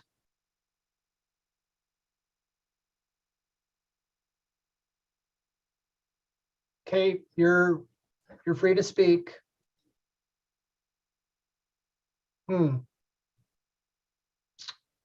Nothing happening on this end. Sorry, Kate, if your connection, maybe it's not working very well. So next four are going to be Lori Bennett, Linda Phillips, Marcy Kaufman, and Mary Price. Let's start with Lori Bennett. Lori, are you there? Yeah, this is Jay Bennett, Lori's husband. I'm the one that actually registered, but I guess we're just on her account through Zoom. So, okay. I reside in Lakewood, California. I am a current yet and relatively new owner of an STR managed for us by an agency. After reading the current codes and regulations, I believe there are opportunities for improvement that can satisfy all concerned parties over STRs. And I think it is a reasonable objective to try and make STRs less impactful to nearby residents. But I'm quite worried that many of the initial recommendations made by the County Council are heavily one-sided and may not be effective long-term solutions. With that in mind, I believe any and all proposed regulations should consider the following criteria. If this regulation were to be applied to STRs as well as the general public, would this regulation be perceived as reasonable to everyone? Based on this question, I have some opinions on some of the recommendations here. So with occupancy limits, I understand limiting and or changing the occupancy rating, especially as an attempt to reduce the chance of loud, excessive parties with many people. I also believe the current formula can potentially lead to excessive allowances for larger homes, but I think more needs to be considered. I think changing the formula to nothing less than 2 per bedroom plus 2 is reasonable. I think anything smaller than that, I think, as you've heard from some of the people speaking already, is believed that is too tight and too small of a limit. My home is a 2-bedroom, 2-bath home and is currently rated for 8 people. Our home can comfortably sleep 8 people, and with septic and everything is capable to support that many people. But my wife and I decided to limit it to 6 because we didn't want to have support 8 people staying in our home and to be more respectful of our neighbors. Regarding the additional daytime visitors, setting a limit to daytime visitors of any amount through regulation, I think is completely unacceptable. This should be managed through enforcement, not regulation. Do some enforcement maybe based on too many cars because the parking can't support it. Or do better enforcement of noise during quiet hours. If need be, maybe consider modifying the quiet hours. Ultimately, you should never ultimately, you would never even consider applying this type of regulation to full-time residents. How is that acceptable only to STRs? Now, as far as septic systems, I ultimately think the occupancy rating should be based on what the house can physically support. So any adjustments to capacity because of the current condition of a septic system is a reasonable regulation. However, any regulation you put on STRs regarding septic systems would be unreasonable if they are significantly stricter than for permanent residents. As we've heard already tonight, septic systems are a county-wide problem. Fix this issue across the county, not just STRs. As far as the additional enforcement code enforcement, this area, I believe, has the biggest impact to achieving long-term success. An effective procedure would encourage the neighborhood and STR owner or agency to work together and provide a chance to develop a trusting relationship with each other and their neighbors. The current code outlines a reasonable procedure for complaints, but does have room for improvement by adding additional detail. For example, currently the first step in the complaint process says the complainant must contact the owner or agency, then the owner agency within a reasonable amount of time remedy this issue. Obviously, as someone else also mentioned earlier, reasonable is not very specific. Jay, you got 30 seconds, okay? I'm almost done. If a complainant directly contacts the county or sheriff first, unless it is an emergency or due to a retaliatory situation, the sheriff should direct them to contact the owner or agency first to resolve. This allows us or our agency to witness the subject complaint, assuming it is valid, resolve it, and respond to the complaint on what actions were taken to resolve it. I welcome the creation of the Community Review Board to assess unsatisfactory resolved complaints, but also if there is going to be a 3 strikes initiative to regulate uncaring, disrespectful STR owners or agencies, there also needs to be some protections for ST owners against repeated frivolous complaints filed by angry, retaliatory neighbors. Penalties could range from fines to a boy who cried too many times clause by taking away their right, potentially their right to complain. And that's all I had. Okay, thank you, Jay. All right, next up, we have Casey, one more time. Looks like Kate has switched computers. So Kate Corgan. All right, Kate, let's give it another shot. Hello there, can you hear me? We can this time. Fantastic. I hope I get an award for persistence and resilience. Hi, everyone. Good evening, and thank you so much for holding this hearing, welcoming input, and making time for this important discussion. So I'm Kate Corgan from Sweet Homes Vacation Getaways. We own 4 commercial properties in Yachats, Walport, and Newport, and 2 homes in Lincoln County. We employ dozens of local residents and care deeply about our coastal community. We're not a big national chain. We're a homegrown small family business, and we screen our guests carefully and strictly enforce our own and city and county regulations. We care. So despite this, let's be clear, the actions that you're proposing to take against STRs threaten homeowner rights, locally owned and operated vacation rental businesses, including ours, and the slew of other businesses that we support and that our guests really help sustain. So I'm a scientist, and as such, I believe in the power of data and the value of empirical evidence and the importance of facts to balance out emotions. And I know this is an emotional topic. So a few facts. Only 4% of unincorporated Lincoln County homes are short-term rentals. 4%, right? The way we talk about it, it makes it sound like there's 50, 60, 70%, 4. But they bring in significant tax dollars that the county and the cities rely upon. So just, for example, short-term rentals support something like 3,600 or so jobs for residents in the county, provide 192 million in local wages, account for almost 20% of employment within the county. The visitors that we bring in spend 105 million a year on local travel, 27 million on local restaurants. The data just goes on and on. So, I want to just say that, so much of what you're trying to accomplish are creative but problematic attempts to, I think, do 2 things. 1, crack down on violations, and 2, enhance a sense of community by trying to legislate ways that result in more long-term residents and fewer short-term residents. So in regard to the first, Sweet Homes and I fully agree with you, and we encourage better enforcement of meaningful existing policies or meaningful new policies. A small group of self-deputized and disgruntled local neighbors should not be the enforcers who watch every rental and look for every tiny infraction. The county should enforce existing laws. We hope that you do so. We want you to do so. You should have a clear process for evaluating the veracity of complaints, give due process so that folks can respond to complaints and challenge them if necessary, and then enforce penalties, especially on repeat violators. We and all the other reputable local companies who care about our guests in the community, we want to see the enforcement. With respect to the second motivation, to build residential community, this will not be the result of the regulations that you're recommending. The result you're going to get is a home sitting empty, and vacancy is not good for neighborhoods. It will invite animals, pests, squatters. 30 seconds, Kate. And it will cause homes to fall into disrepair. This is going to create more problems. In terms of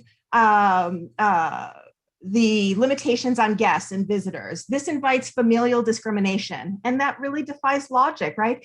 If your proposal is passed, a family of 4 could rent a 250 square foot hotel room for days or weeks, but they couldn't spend a weekend in a 1,200 square foot vacation rental.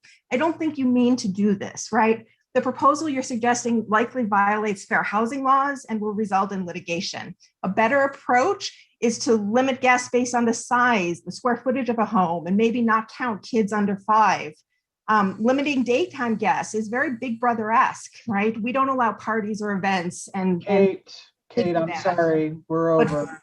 But friends visiting is an overreach. And then on septic, please just follow the science, right? Get a commission, look at it, and if there's a problem, it should be in the zoning code for all residents, not just short-term. So thank you for your time. Please consider the data and the facts. When you do so, residents, homeowners, businesses, employees, and the overall community in the county will benefit. So thank you. I appreciate the time. All right. Thank you, Kate.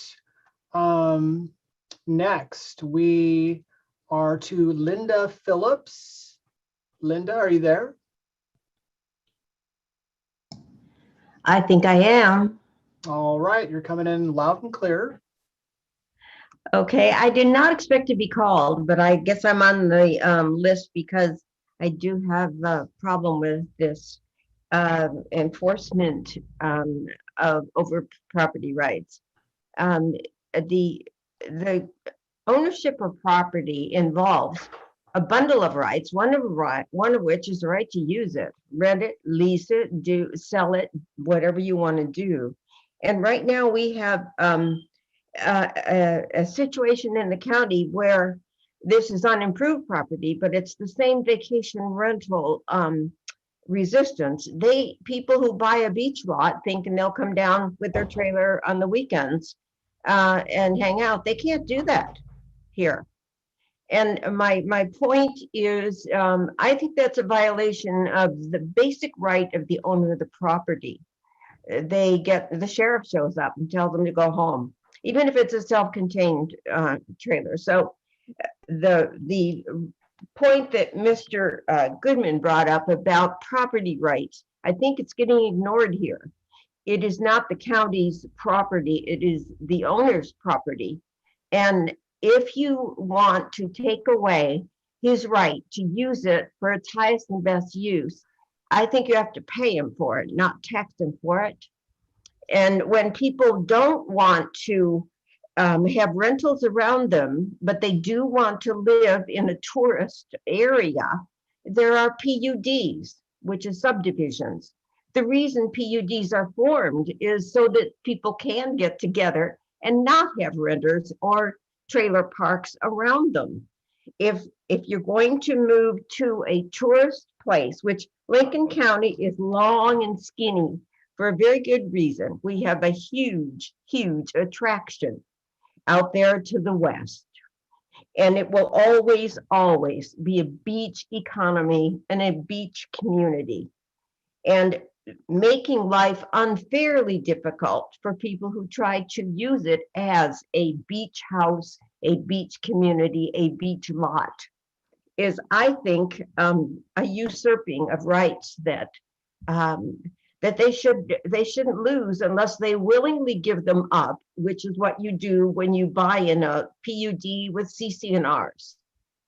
So that's I think, I don't know why it was called, but that's my feeling on this. And anyone who has a lot that they're not being allowed to use. My name is Linda Phillips and I'm in Depot Bay. All right, Linda. Thank you very much, Linda. We are moving on to Marcus Saxon. Marcus Saxon.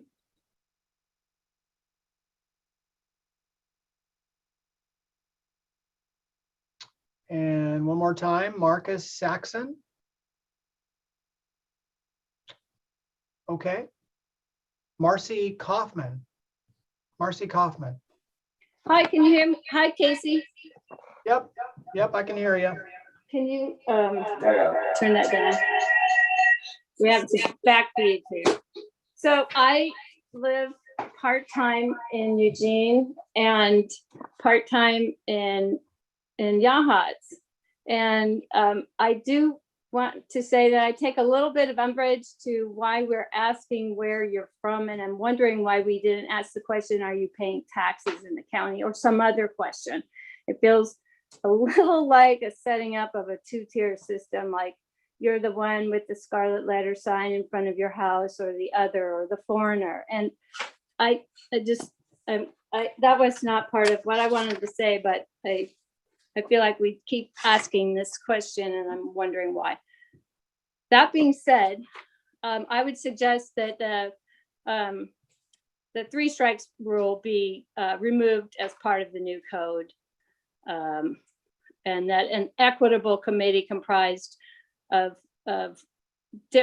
differing interests be created to address these issues that do exist, problems that do exist, but creating a 2-tier system where we have a hearings officer going and making creating a situation where a homeowner can lose their rights feels a little bit off. Best practice calls for being data driven, not anecdote driven, no matter how true the anecdote. And I believe that there's a problem that might arise from an STR or an LTR. I call them the long-term residents. You know, it's both. It goes both ways. I think that would be a better kind of situation where we have a community-driven process to pair up with the compliance officer and deal with these things. Caps, since the number of STRs in unincorporated Lincoln County is only 4%, I believe that no cap should be mandated at this time. And the fact is that Oregon state law requires grandfathered and vested rights to be protected. You've heard this already, so I'm not going to go on and on about it, but I understand that people would love for the houses to be empty next to them. So, but you know, but that there's also problems with that, but that having long-term neighbors is no guarantee that there won't be issues. Anyway, the majority of people utilizing STRs are average, law-abiding, courteous people like you and me. And I use vacation rentals. Don't you? I'd like to go with my family and stay places. And I don't create noise violations and garbage. Septic, since STRs only make up 4% of the housing, Marcy, I'd suggest that if 30 septic, seconds, if people are Marcy. concerned about the septic system overuse and being close to the ocean and the environmental impact, then this needs to be countywide. And it needs to be addressed through the zoning apparatus, not through a licensure to bludgeon 4% of the STR owners with a way to cap usage. So also, on a very small note, I believe that the county should establish contractual relationship to automatically get paid for the TRTs directly from Airbnb and Sweet Homes and VRBO or whatever, Vacasa, et cetera. If not already doing so, that should be equitable across the way. So that's it. Thank you so much. And thank you for listening. I know this is a hard thing to work on. Thank you, Marcy. Okay, it looks to me like maybe Marcus Saxon did try and speak here. Marcus, are you with us? Okay. Moving on to Caleb Bowden. Caleb, are you there? Hi there. Can you hear me? Yep, sounds good. Hi there. Thank you for the opportunity. I just wanted to basically, I don't need to rehash what everyone's already said. I'm just joining the call, but I've got an update on what's been said so far. So I just wanted to put one more vote out there for, in favor of what VIA Oregon's position has been on these matters. And I do think that it is a violation of property rights by not honoring the licensure that has been approved and been a precedent there in the county. I think that there's an overwhelming amount of support for this position as compared to the other position, and I think it would just be a huge mistake to vote these new regulations in place that are being proposed. I think that the duties of the commissioners here is to look out for the welfare of the county and promote commerce and growth to the economy and not stifle that. So that's about all I really have to say, and I appreciate your time. Okay, thank you for your input. Looking forward to our next four speakers. They are in this order: Mary Price, Minks Ravenwood, Monica Kirk, and Nate Bowden. Let's go with Mary Price. Mary Price. Hi, thank you. So many great speakers tonight, and Linda Phillips brought up a very important point that I think those who are in the community should take into consideration. If you live in a beach community, it goes with the territory that nearby homes are going to be rented. It's just, you know, that's the nature. The ocean is a magnet. So that being said, I think that it's important that the county take into consideration the legal considerations, which were brought up very eloquently by so many people. And you may also want to get an attorney and consult an attorney, because it seems like some of the recommendations are legally problematic, and that the input of the last meeting did seem to get underrepresented in the recommendations.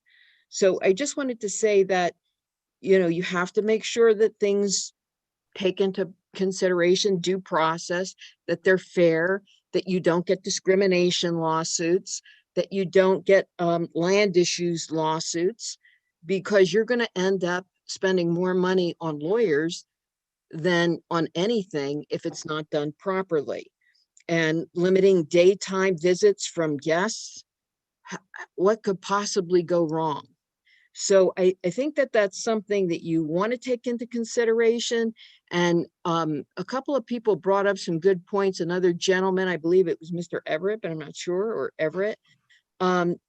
Is your staff qualified to do this without outside consultation? Because these are very serious legal matters that you really need to take into consideration. Thank you. All right, thank you, Mary. Moving ahead to Minks Ravenwood. Hi, I'm Minks Ravenwood, Cape Perpetua. Are you able to hear me okay? Yeah, you sound great. Oh, super. My family moved to Yachats in the 1940s, shortly before I was born. And I've always wanted to live at Yachats, at the old house, and have had a hard time figuring out how to do that and make a living. I'm getting close to retiring there. We, at one point, I tried to do not a vacation rental, but a bed and breakfast. I made application in front of the Board of Commissioners about that and was granted that if I were to make a change to the highway access. And that's where I'm concerned about what's going on here. I don't know what happened, really. I've been in Eugene trying to earn the money that I needed in order to retire. And now I'm trying to get retired. And what has happened is that the the vacation rentals apparently skipped over zoning and all of that and just became licensed. Whereas it was determined at the time that I made application that the highway access was not safe. And that would be for bed and breakfast where it was being hosted and the people were limited in numbers, their cars were limited, there would be very little chance of people misbehaving.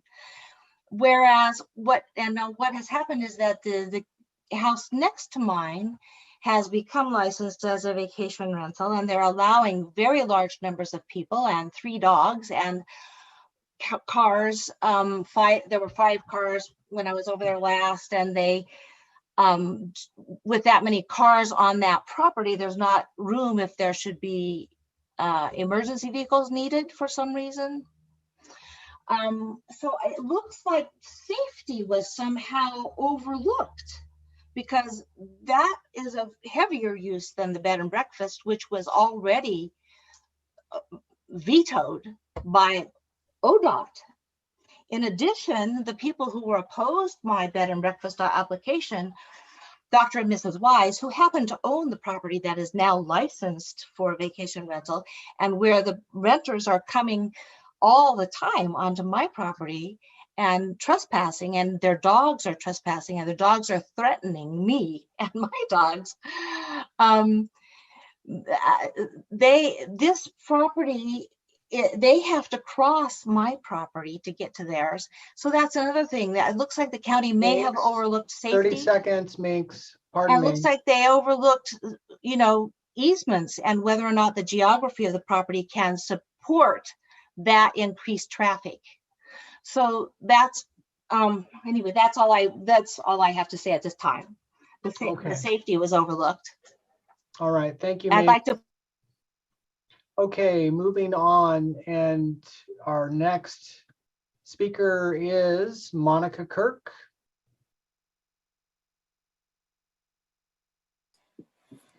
Hello, Casey, can you hear me? Yes, loud and clear, Monica. Thank you. I'm speaking on behalf of 15 neighborhoods for a livable Lincoln County. And I'll start now. And in 2016, people from Glen Eden Beach, Lincoln Beach, and Bayshore asked the Board of Commissioners, why are lodging businesses allowed in residentially zoned neighborhoods? The result was the program that the board's reviewing now. 5 years later, 15 neighborhoods asked, what will it take for the county to finally stop licensing business use of investment properties in our residential neighborhoods? We decided that it would require a citizens initiative petition that phases out short-term rentals in 5 years in unincorporated Lincoln County. In the meantime, we have cooperated with the board's process and requests for specific comments, and submitted 21 pages of comments, including 10 pages of specific comments.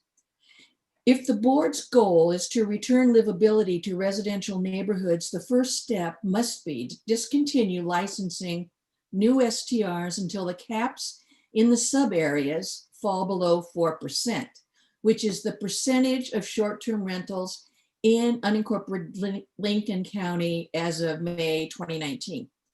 However, an expert who presented at a webinar for local government a few months ago had a more fact-based suggestion.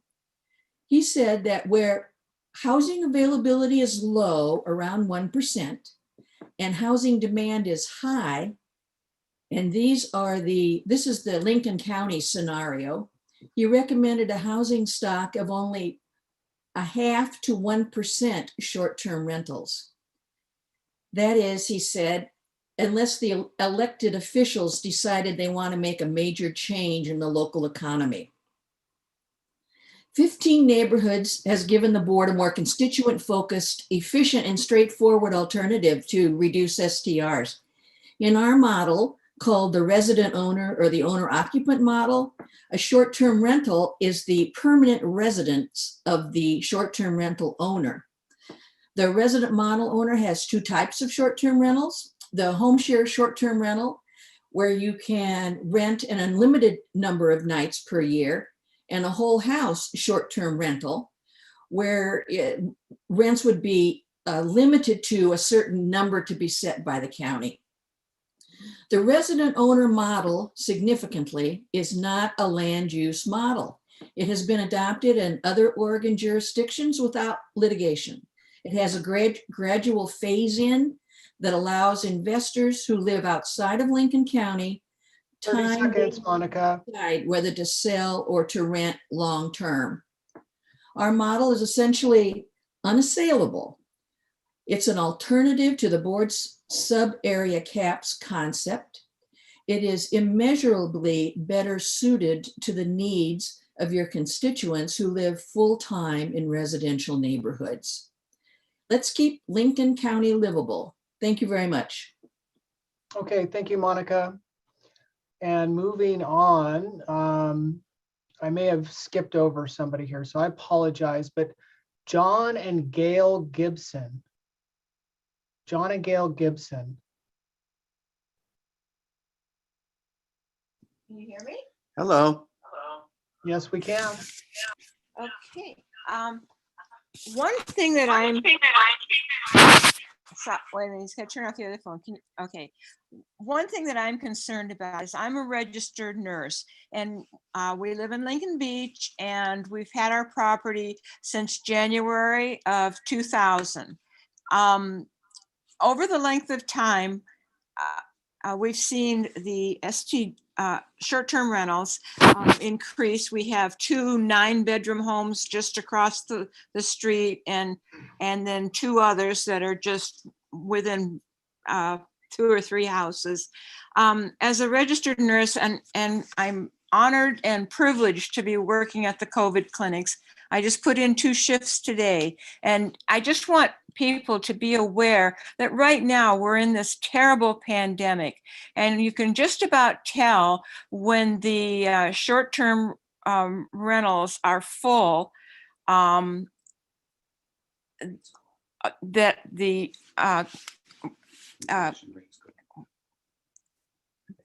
infection rates go up. Like we just went from green to now we're at high, I believe. And last summer we had the county had to close down completely. I love having visitors. I love it. To me, the more the merrier. And the coast is where I say God touches me. I love our coast. It's a wonderful place. And I like to share. I love sharing it. I love meeting new people. But right now, this forbearance, I'm just asking people to please have forbearance at every clinic that I have the privilege of vaccinating people. There's always stories and tears of people who have died from COVID. The thing that bothers me is seeing a 4-bedroom house where there have been 9 cars from 5 different states. And this is when we're allowing six people at a time just for COVID rules. So I'm asking people to be have some forbearance during this terrible pandemic until we can get this under control, to mellow out a little bit and not have back-to-backs and so forth. So forgive me, I'm a little bit tired and I'm not speaking terribly coherently, but I appreciate what people are saying, and I appreciate the commission and what you are doing and listening. So that's my 2 cents. So I'm done. All right, thank you, Gail. Okay, we are moving on to Nate Bowden. Nate? Hey, Casey, can you hear me? Yep. Okay, very good. Thank you for the time here. I just wanted to address the commissioners as you all have some heavy choices, I guess, to make regarding the short-term rental policy and the proposals that are on the table. What I'd encourage for the commissioners to consider is look at the data. Just follow the data and do it objectively as you evaluate the comments that have come in. I reviewed over 1,200, I believe it was 1,267 pages of short-term rental complaints that were posted from the previous years here. They were just posted recently on the county website. And just in the first 300 pages, it was from the year 2020, roughly 75 to 80% of all of the engagement in those comments, over 300 pages were from complaints from 4 individuals. One or two of those have spoken tonight in opposition of short-term rentals. But out of 1,267 pages, there's just a handful of people that are lodging complaints. And in just the 2020 review, I determined that just from reading through that nearly every single complaint or incident that was brought before the county staff and the sheriff's department was either resolved promptly or was just a non-issue whatsoever, because those who filed the complaint were just simply misinformed about STR policy. And that was actually the majority of the complaints that came in. The county staff, Lisa and Carrie, and sometimes the sheriff's department sent corrective emails correcting them on things related to what was policy. The complaint system, I believe it's doing its job. I think that the current system that's in place is actually doing a very good job of capturing that and dealing with things when they do arise in a timely and thorough manner. The second thing that I wanted to mention is regarding specifically the occupancy caps. It's been mentioned several times already that runs the risk of violating, I guess, federal fair housing and state fair housing policies. The Department of Housing and Urban Development in 1991 released a memo known as a Keating memo, which references occupancy, and they said that 2 per bedroom, or sleeping quarters as we call it, was a good guideline to use. But then in 1998, they released a notice which was clarifying that, and said that the previously mentioned 2-person per bedroom standard as 30 seconds, Nate. Okay, thank you. Is not to be taken as a hard, fast rule. And they provided a whole list of guidelines that said things such as bedroom size, property size, square footage, the size of the lot, septic capacity, all of those things should be considered when accounting for occupancy. And so I would just encourage the commissioners, when we're looking at the occupancy, the request to reduce that, look at the data, follow the HUD guidelines and take it. Don't make a blanket overview that hits all properties the same, when the HUD guidance is actually to not do that. So those are the main things. Also consider measure 49, which could be a potential issue if you remove licenses from people and it devalues their property. The county would be responsible for basically paying damages to them for that. So okay, Nate. Thank you for your time. Yep, thank you. All right, moving on to our next list of 4. Looking ahead, Philip Pico, Randy Phillips, Rhonda Janston, and Robbie Foster. Let's start with Philip Pico. Philip, are you there? Yes, I'm here. Can you hear me? Yep, coming in loud and clear. Good evening, and thank you for your time. I agree on the caps. Specifically, I'm from Glen Eden Beach, and when my wife and I bought our home 7 years ago, this house was a vacation rental, and many of our neighbors were relieved to learn that we actually wanted to live here. I look around my neighborhood and I understand why. Within a 2 square block radius, there are at least 15 STRs around us. I can count more STRs than I can neighbors. For the most part, the folks that do come out here are peaceful. They're here for a good time, and they're here to enjoy the beauty that the Oregon coast offers.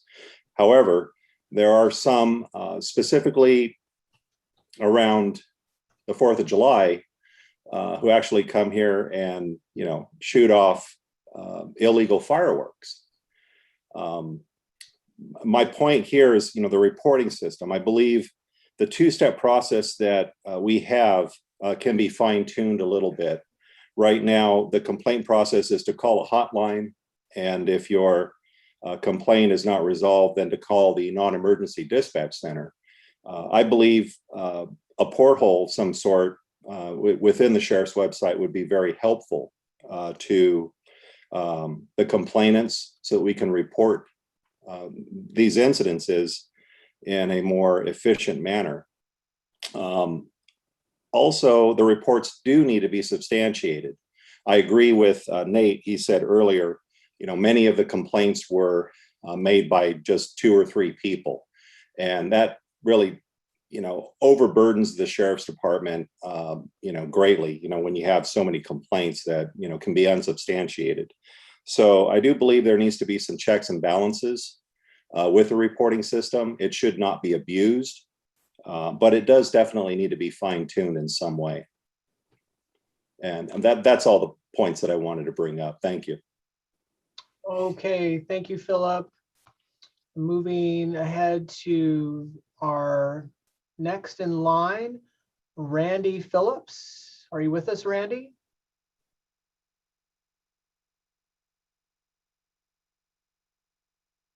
Randy Phillips.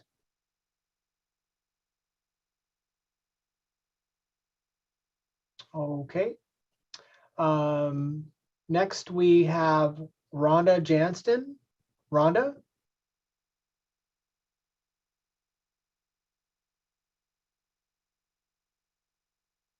Rhonda Janston? Can you hear me? I'm here. What do I need to do? You can start talking. Oh boy, I can't wait. Yeah. Well, hey, do you see my picture right there? You know why that is?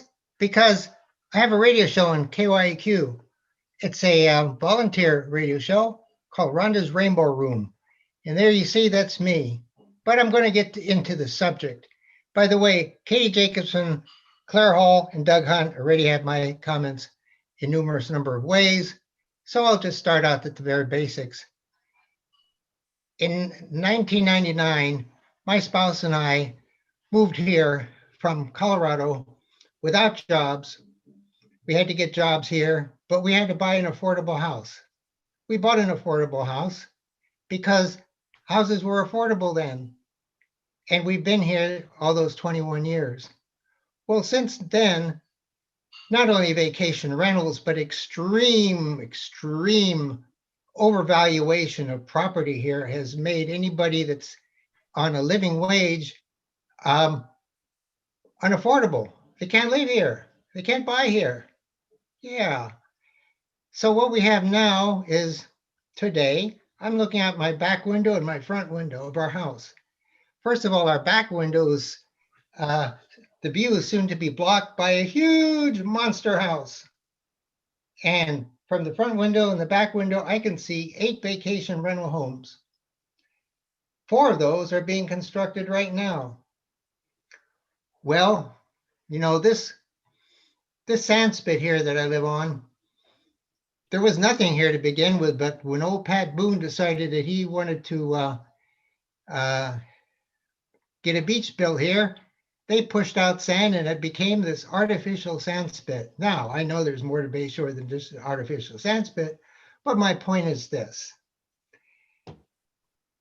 We wanted to live in a neighborhood. We wanted to live with other people who lived here year round. We did not bargain to live in something that's now becoming Daytona Beach and Miami Beach on steroids. Nope, we didn't. By the way, there is a homeowners association. They have something called CC&Rs, which at one time controlled what anybody did in Bayshore. But then again, Bayshore, when you turned in from 101 to go down Bayshore Drive, used to be called Bayshore Estates. Now it's just called Bayshore Club. Well, maybe that says something about what's going on here. This is not a livable situation with all these vacation rentals. Not by a long shot. We live here year round. Most of these people, many or most of these people that have that own vacation rental houses don't even live here. Rhonda, 30 seconds. Okay, well, I'm going to wrap this up saying, I think Monica was the best spokesman for this. And I'll say, thank you very much for my opportunity, and no on vacation rentals and tight restrictions in my behalf. Thanks. And Rhonda's Rainbow Room, rounding third and heading for home. Bye-bye. Okay, thanks, Rhonda. We're moving on to Liz Brooker. Liz Brooker.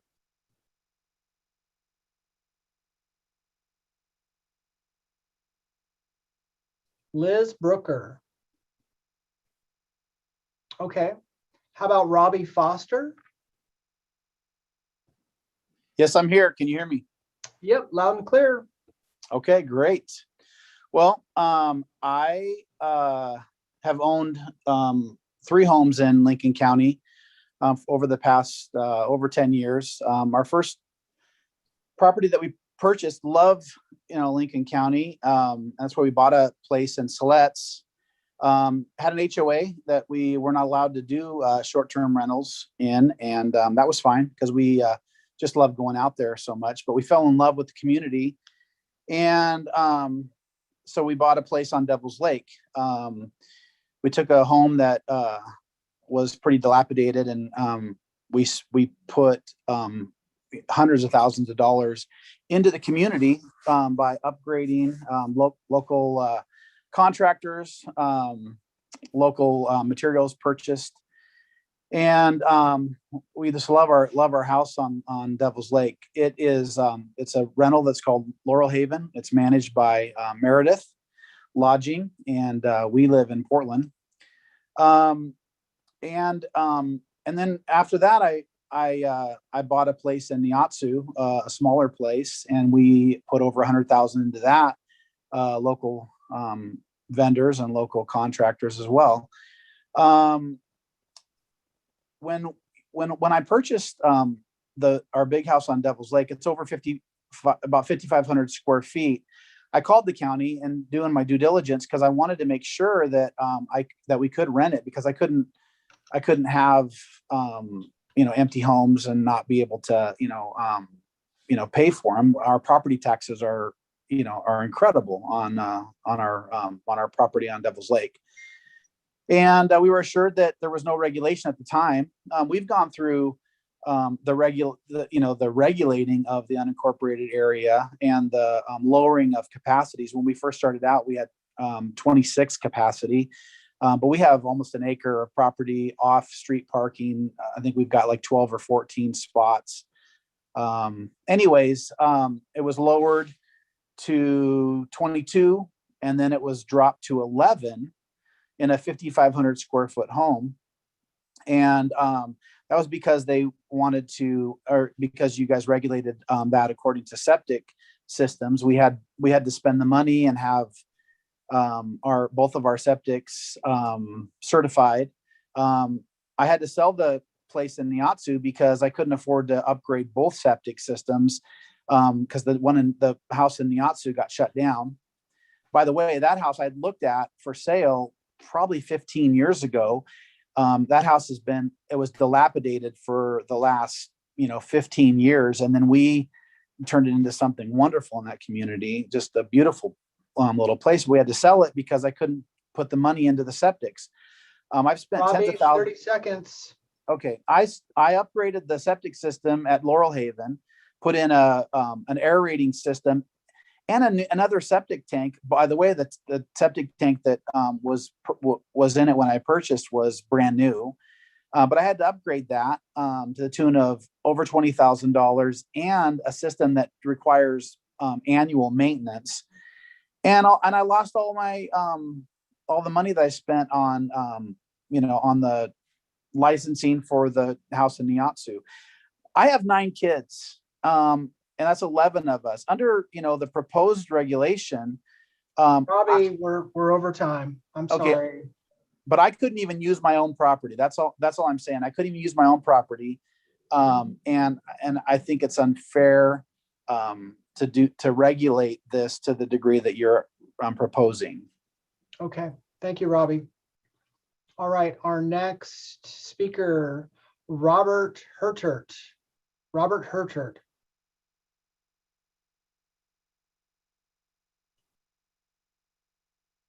Robert Hertert, are you with us? Can you hear me? Yes, I can. Okay.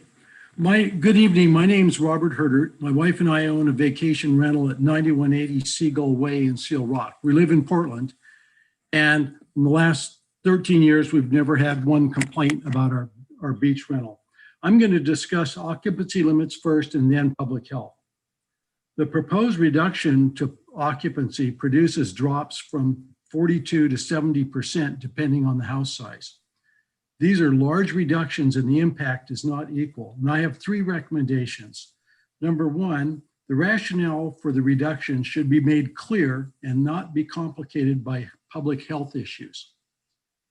Recommendation number two, grandfather the existing STRs at the current 3 guests per bedroom plus 2. And number three, if the 2 guests per bedroom limit is enacted, allow for at least 1 extra overnight guest for studios and 2-bedroom homes. The proposal to allow 0 extra guests beyond 2 per bedroom imposes an unequal reduction that would be more balanced across small to large homes by allowing the 1 extra for small homes. And for full disclosure, we do own a 2-bedroom home.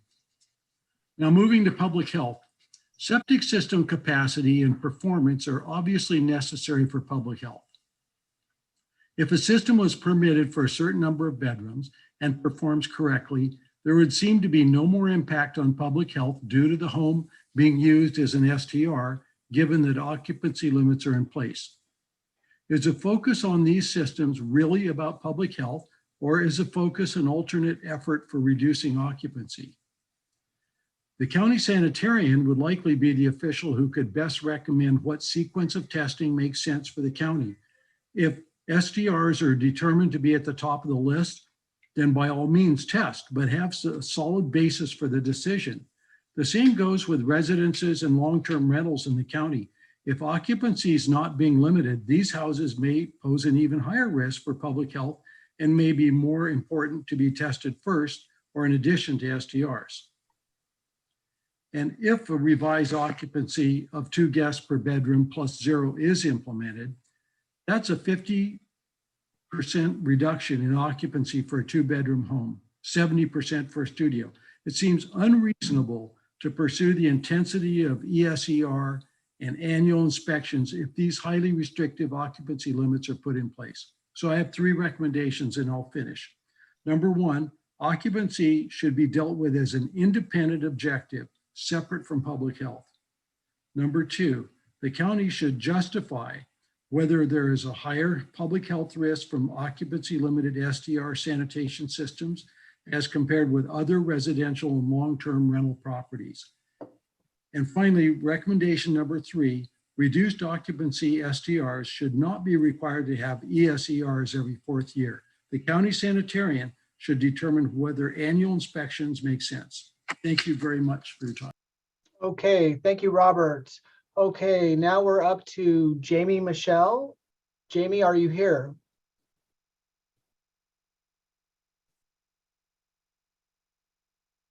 Jamie Michelle? I'm here, Casey. Good evening. Hello. Commissioners, after reviewing the most recent staff recommendation to you, I'm so discouraged to find that they don't reflect the volumes of public input that you have received to date from either side of the issue. I urge you to schedule a work group, as I don't see how you can craft an enforceable ordinance without holding an actual workshop where you share your top concerns based on what you have heard from all people in the community, and then followed by a meaningful discussion from all interested parties as to how we might solve the biggest concerns together. As I stated, I don't believe these recommendations are on point to address citizen concerns from either side of the issue, but I offer my feedback for your consideration. Regarding occupancy, I support 2 per sleeping space plus 2 additional overnight occupants, which tracks with federal and state occupancy limits. Having the additional 2 daytime guests spend the night does not add any impact for neighbors. I'm sure you're aware that counties must follow state law on grandfathered uses. The county can avoid exposure to liability and potential lawsuits by leaving existing occupancies in place and only applying any changes to new licensees going forward.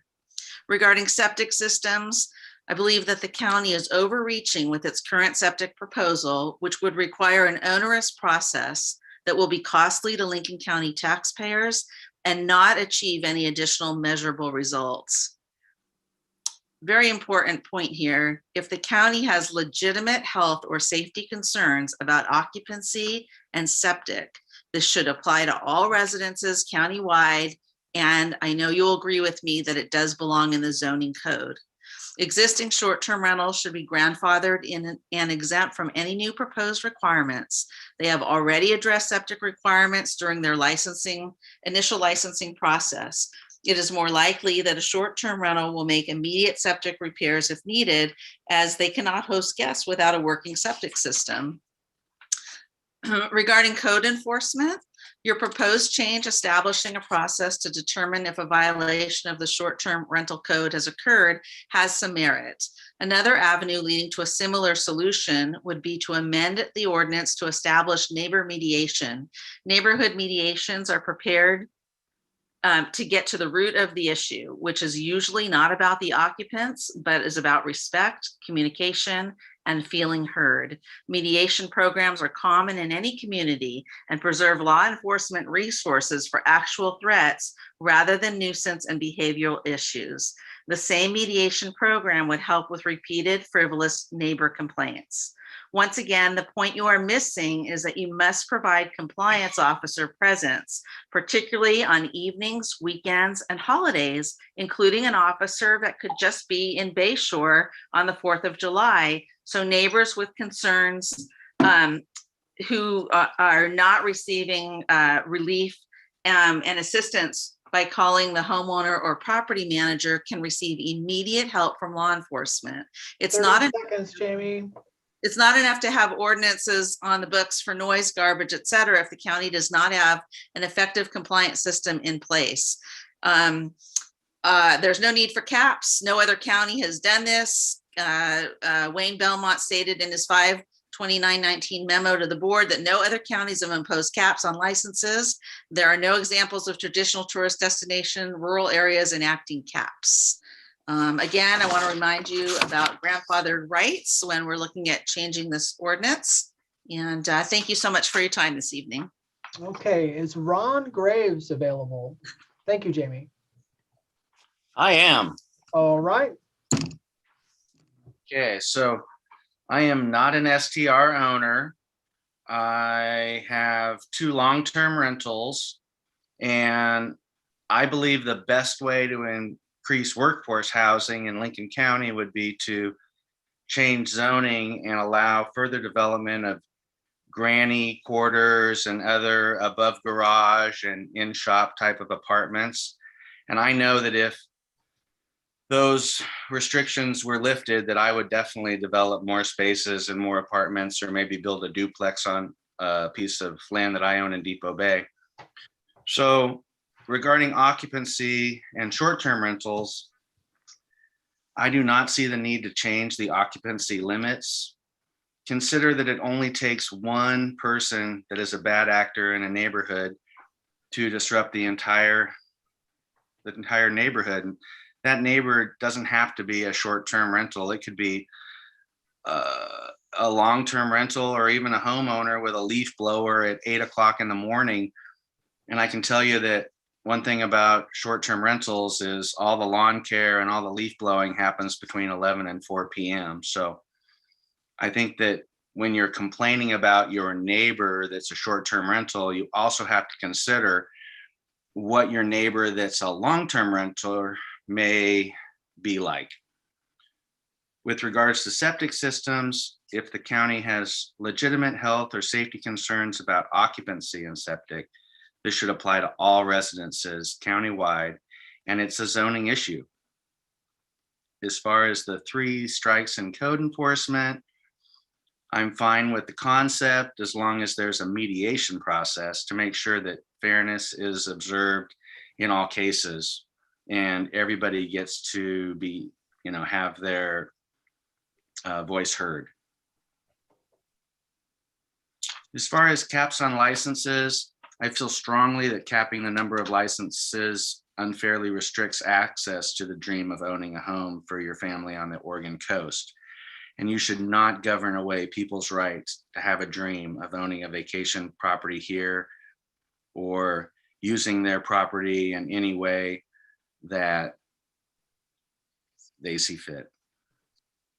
I also want to take this time to urge you to please drop the 30-day moratorium that was issued 13 months ago and allow people to get new STR licenses. I have one client on my lawn business that's been waiting for a license for 13 months and he's had to make a mortgage payment without any financial consideration. And it's quite a burden on families if they thought they were going to get to open an STR and they just have to make the mortgage payments. I believe the 15 neighborhoods plan would bankrupt this county and not make it more livable. And any policy of appeasement is bound to fail. Thank you. All right, thank you, Ron. Okay, looking ahead, we have Roger Keene, Sherry Neuschwander, Stephen Ames, and Terry Swisher. Let's go with Roger Keene.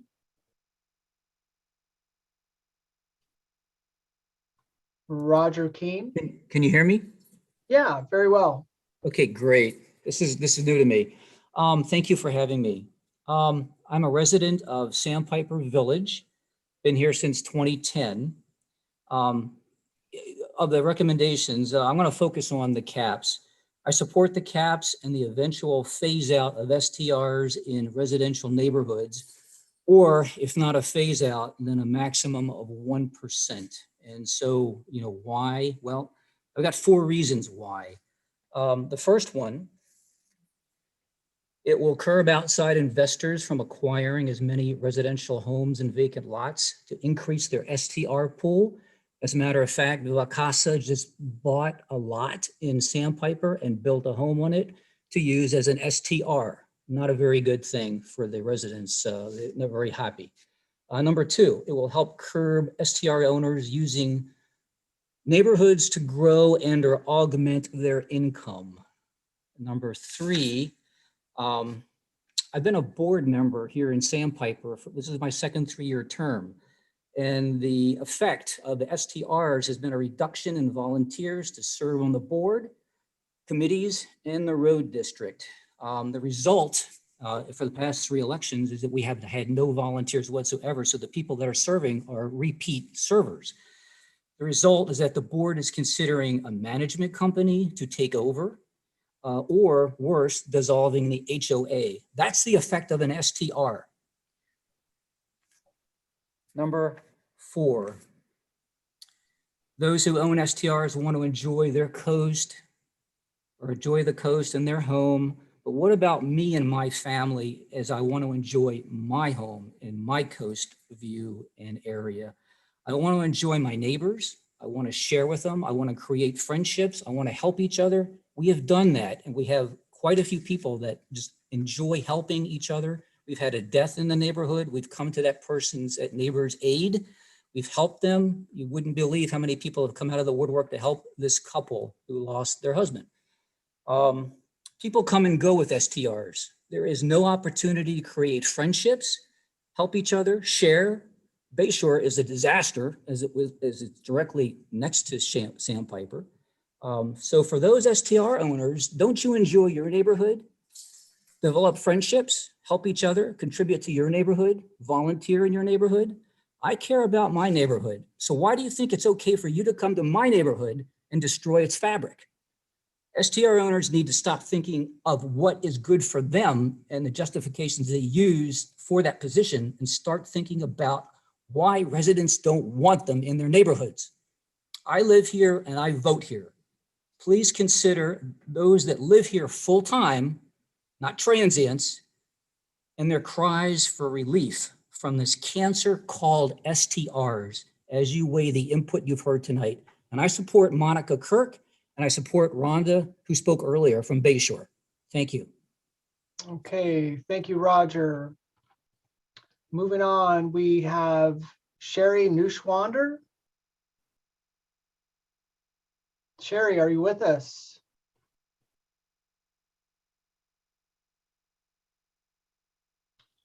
Sherry Neuschwander.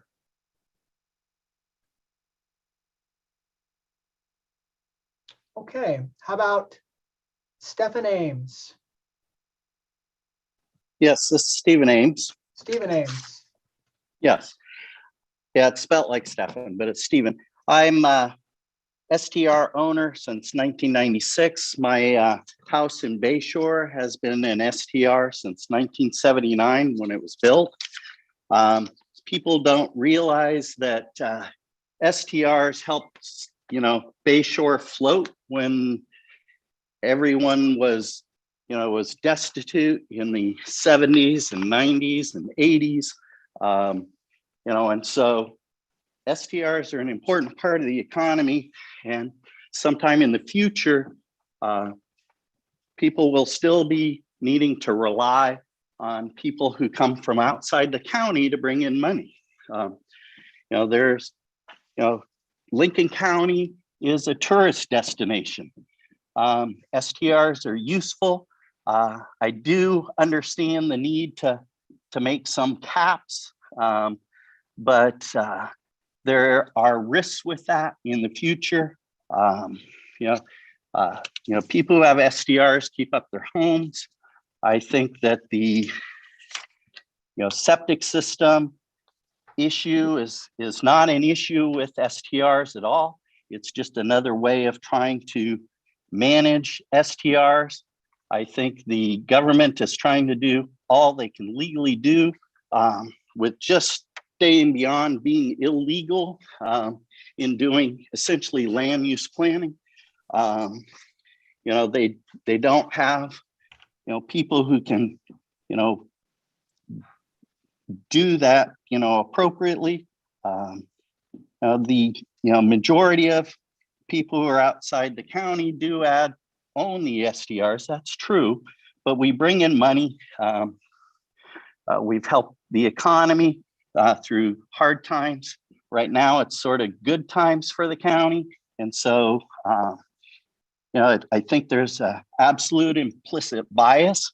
I don't even know if the county commissioners are listening to this or whether they're just getting reports from council.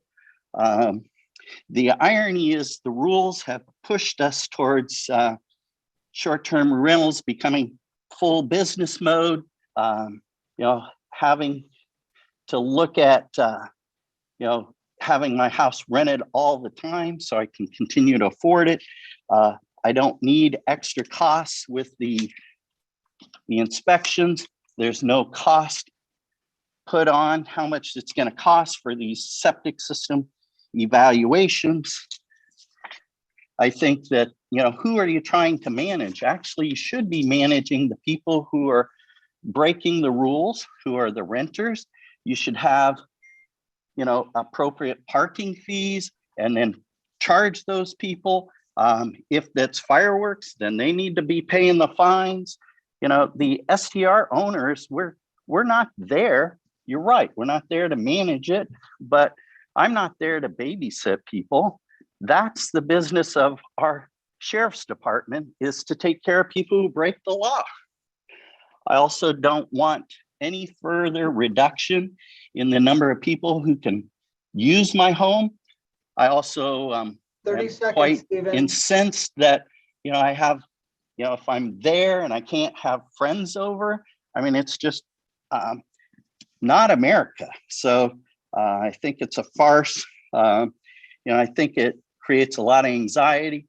I think you're at high risk for people going underground, not paying taxes, having people,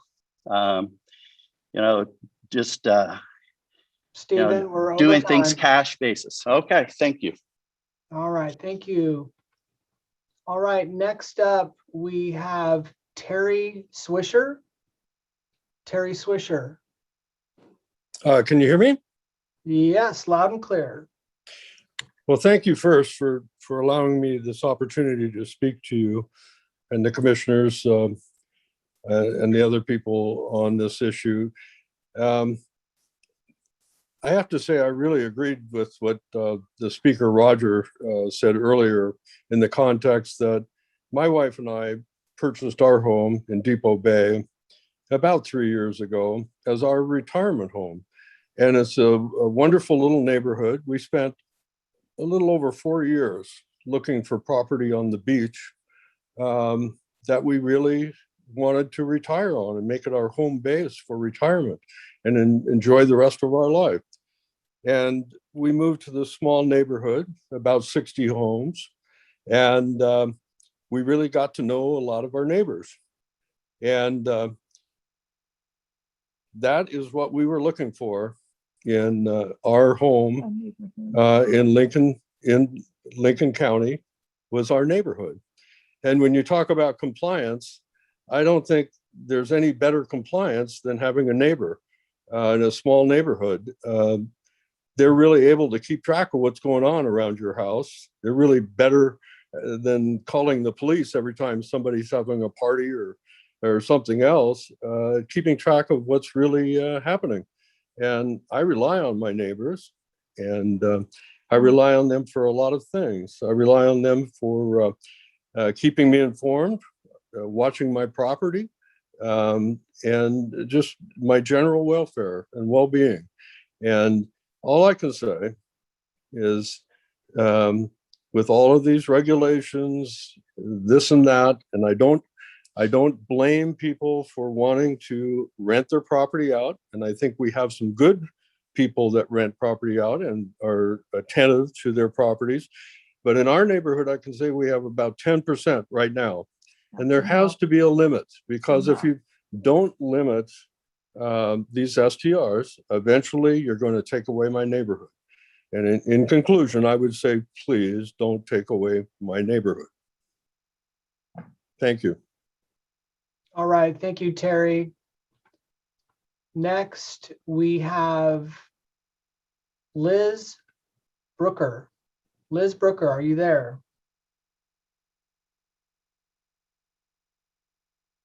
Liz Brooker. Sorry. Hello, can you hear me? Yes, yes, coming in loud and clear. Sorry, I had trouble earlier and I figured it out. So, thank you for allowing me to have a minute or two of your time to hear me out. And I inherited a small, very small, 1-bedroom, 1-bathroom condo at Wycliffe from my mother, who passed away in 2010. And she also had a property in Newport, vacation rental also. And she managed her vacation rentals till she was 80 years old. And she was careful about the people who she had. And she couldn't have a party because it's a small place. So I've been managing her property now for 10 years. And she got rid of the Newport one a long time ago. But I've been working with the Lincoln City one there at Wycliffe, and I've been being very careful about who comes and goes. And also we have on the property, there is cameras to observe what goes on outside. And I think that the vacation rentals should be allowed, because there are people who love to go to the beach. They need a place for their wife, their kid, to enjoy some relaxing time at the ocean if they don't live nearby. And recently during the fires, I gave people time to stay at my place free because their house was ruined. So I did have people stay rent-free during that time. So there's a lot of good things about vacation rentals that shouldn't be overlooked, and I don't think you should put a cap on it. All right, thank you, Liz. Thank you. Okay, moving on to Tim Tovar. Tim Tovar. Hello, can you hear me? Yes, loud and clear. All right. We bought our vacation rental. I live in Corvallis, Oregon, and we bought it after staying in a Airbnb in Waldport and very much enjoyed it, and decided that hey, we're getting close enough to retirement that we would like to have a place in Waldport that we could move to eventually. But in the interim, in the few years in between, we decided to do an Airbnb, and it's just worked out wonderful. We only rent through Airbnb because we find we get better guests that way. They're rated and reviewed and so forth. And only doing that, I can look through and see, I have all the data on the renters, how many, the length of stays and so forth. So, 2018, our first guest was June 20th, and our last guest was October 9th. And so going through the years and so forth, there's basically 4 months that we have renters, and we maximize our renters at 6. So even if you conservatively assume there were 6 the entire time and no vacancies, and then, during the winter, we rent it to people that are like moving to the area and looking for a temporary spot until they buy a house. We've done that for the 3 winters. And the first winter was 3 NOAA officers. The second was a single lady from Florida looking for a house, and the current people that are current there is a retired couple looking for a house, and they just bought a house in Bayshore just down the street. So anyhow, the point of this is doing all the math. There's essentially 40 person months of occupancy. It averages 3.3 people throughout the whole year, using very conservative estimates, which would, if you look at the septic tables, would say that I should be doing a septic inspection every between 2.6, if you assume even more conservatively 4 people there all the time, every 2.6 years, or every 3.7 years if you say it's more reasonable 3 people that live there. So the point being, the septic rule seems really overdone, especially if there's only 4% short-term rentals. It should be based on the math and science and what's known, and you shouldn't overburden folks with more than necessary requirements there. We have a 1,000-gallon septic system, and you can look it up on the tables, and it's pretty easy. I don't have a big issue with caps and density concerns.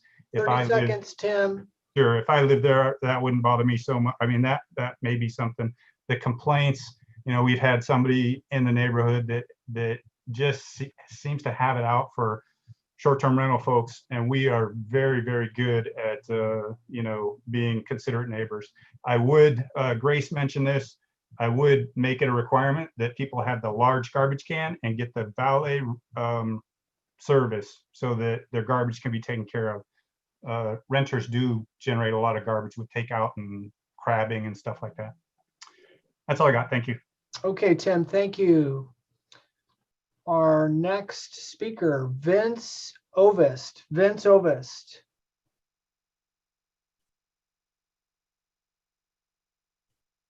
Vince Ovest, are you there, Vince?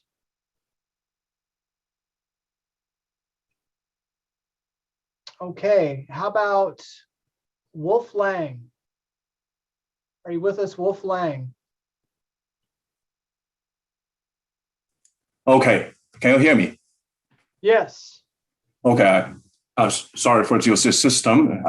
It remind me I have to unmute it. So I'm hesitating for a few seconds. I'm sorry about that. Yeah, no problem. Yeah, I can sense there's a lot of resentment from the local neighborhood to the STR, and we're not monsters. We are just common and the peoples and try to make a living and try to make investment. And hopefully, when we retire, we can be as fortunate as you guys, we can retire down the beach. All right. So we're on our way to follow your steps. So we have to try hard, number one.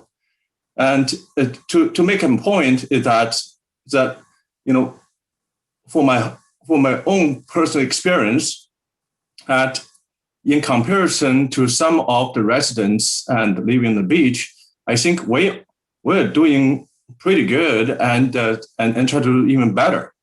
For example, I bought a house in Seal Rock, and when during the inspection, and the septic tank system was put in about 20 years ago, and it had some problem, but the previous owner, nobody could believe it, and even to the county's inspector, he hooked the discharge system and directly to the stormwater, and just discharged it outside to the street, right? That was totally illegal, and nobody knows what this kind of situation has been prevailed for how long, and that's a burden. We have to fix it.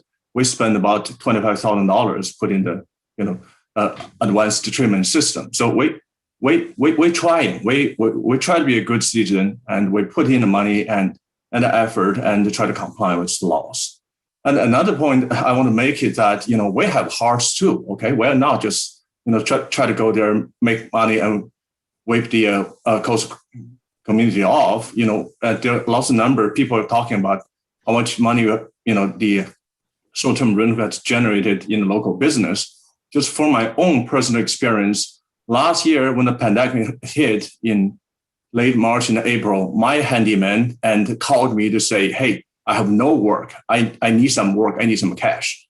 And, me and my wife think about it, say, and the county shut down the business for 2 months, and we open the doors, we, paint the house, whatever they can do. We contribute to about $20,000 to the local economy at that time. And when we don't know what's going to happen next. So that's pretty much what I want to say. And we want to be good neighbors. We just don't want to penalize the unduly. Thank you. Bye. All right. Thank you, Wolf. And we are going to move on next to Brian Walker. Brian Walker. Hi there. Good evening. Good evening. Can you hear me okay? Yeah, good connection. So I have a short-term rental in Lincoln City, just in the unincorporated part down the Rhodes End district. And we've owned that property for about 3 years. And just to speak to the investment that we put in, my wife and I saved for years and years to be able to buy that property. And we put $50,000 down into that house to be able to buy it. And it was a significant investment for us to be able to do it. And the only way that we could be able to afford to have that place for our family is to rent it out as a short-term rental. I also rent exclusively on Airbnb because I find the quality of the guests that I get, because they're rated, they're respectful of our neighborhood and they follow our rules. And I've had one or two that have been kind of a little bit off-putting, but the vast majority of our guests take better care of our house than the Vicasas of the world. And just to speak to that real quick, those larger companies, I don't feel that they have the staffing levels to really be attentive to the neighborhoods. I think the private owner situations like mine are much different than the Vicasas of the world. And a perfect example is the property next to mine is a no dog property. 100% of the time that I've been to my house, there's dogs in the property next door. The people simply just don't follow the rules. So I wish there was a way that you could separate the two. And I know that there probably isn't. Regarding the caps, I'm fine with what you guys do with the caps, as far as not reducing what's currently available. And I suppose that's a sort of, I have mine, so screw the next guy. But I think it's at some point, the people that live there have to have somewhere to live, and you don't want the neighborhoods destroyed. The septic thing, I just went through that personally at my own personal home. And that is a very burdensome expense. Just to have my septic system verified, it cost me $7,800. So it is a substantial burden you're putting on these people to be able to do it. And like one of the previous callers said, or speakers said, the bigger problem is probably the residents that live there as opposed to the STRs. And that's really all I have to say is, don't discount the money that we bring into the economy. My place is rented pretty much 100% of the time through the summer. And I just sent off a tax bill for, a couple $1,000s. So it's not, there's money that's definitely coming back to the county that should not be discounted. Thank you for the time, sir. Okay, thank you very much, Brian Walker. Believe it or not, folks, that is the last person I have on my list at 8:59. So as far as I can tell, we have got through all of these participants. And I think that's bringing us to a close. Council Belmont, are you still with us here? I am, and thank you, Casey, and thank you everybody for supplying the information and testimony tonight. We'll share this with the Board of Commissioners. I want to again urge you, if you want to provide additional information to us, to look at the county website, to use the Smartsheet to continue to provide input to the Board of Commissioners. There are no final decisions that have been made at this point, and this additional information will inform the decisions that they do make. So thank you all for that.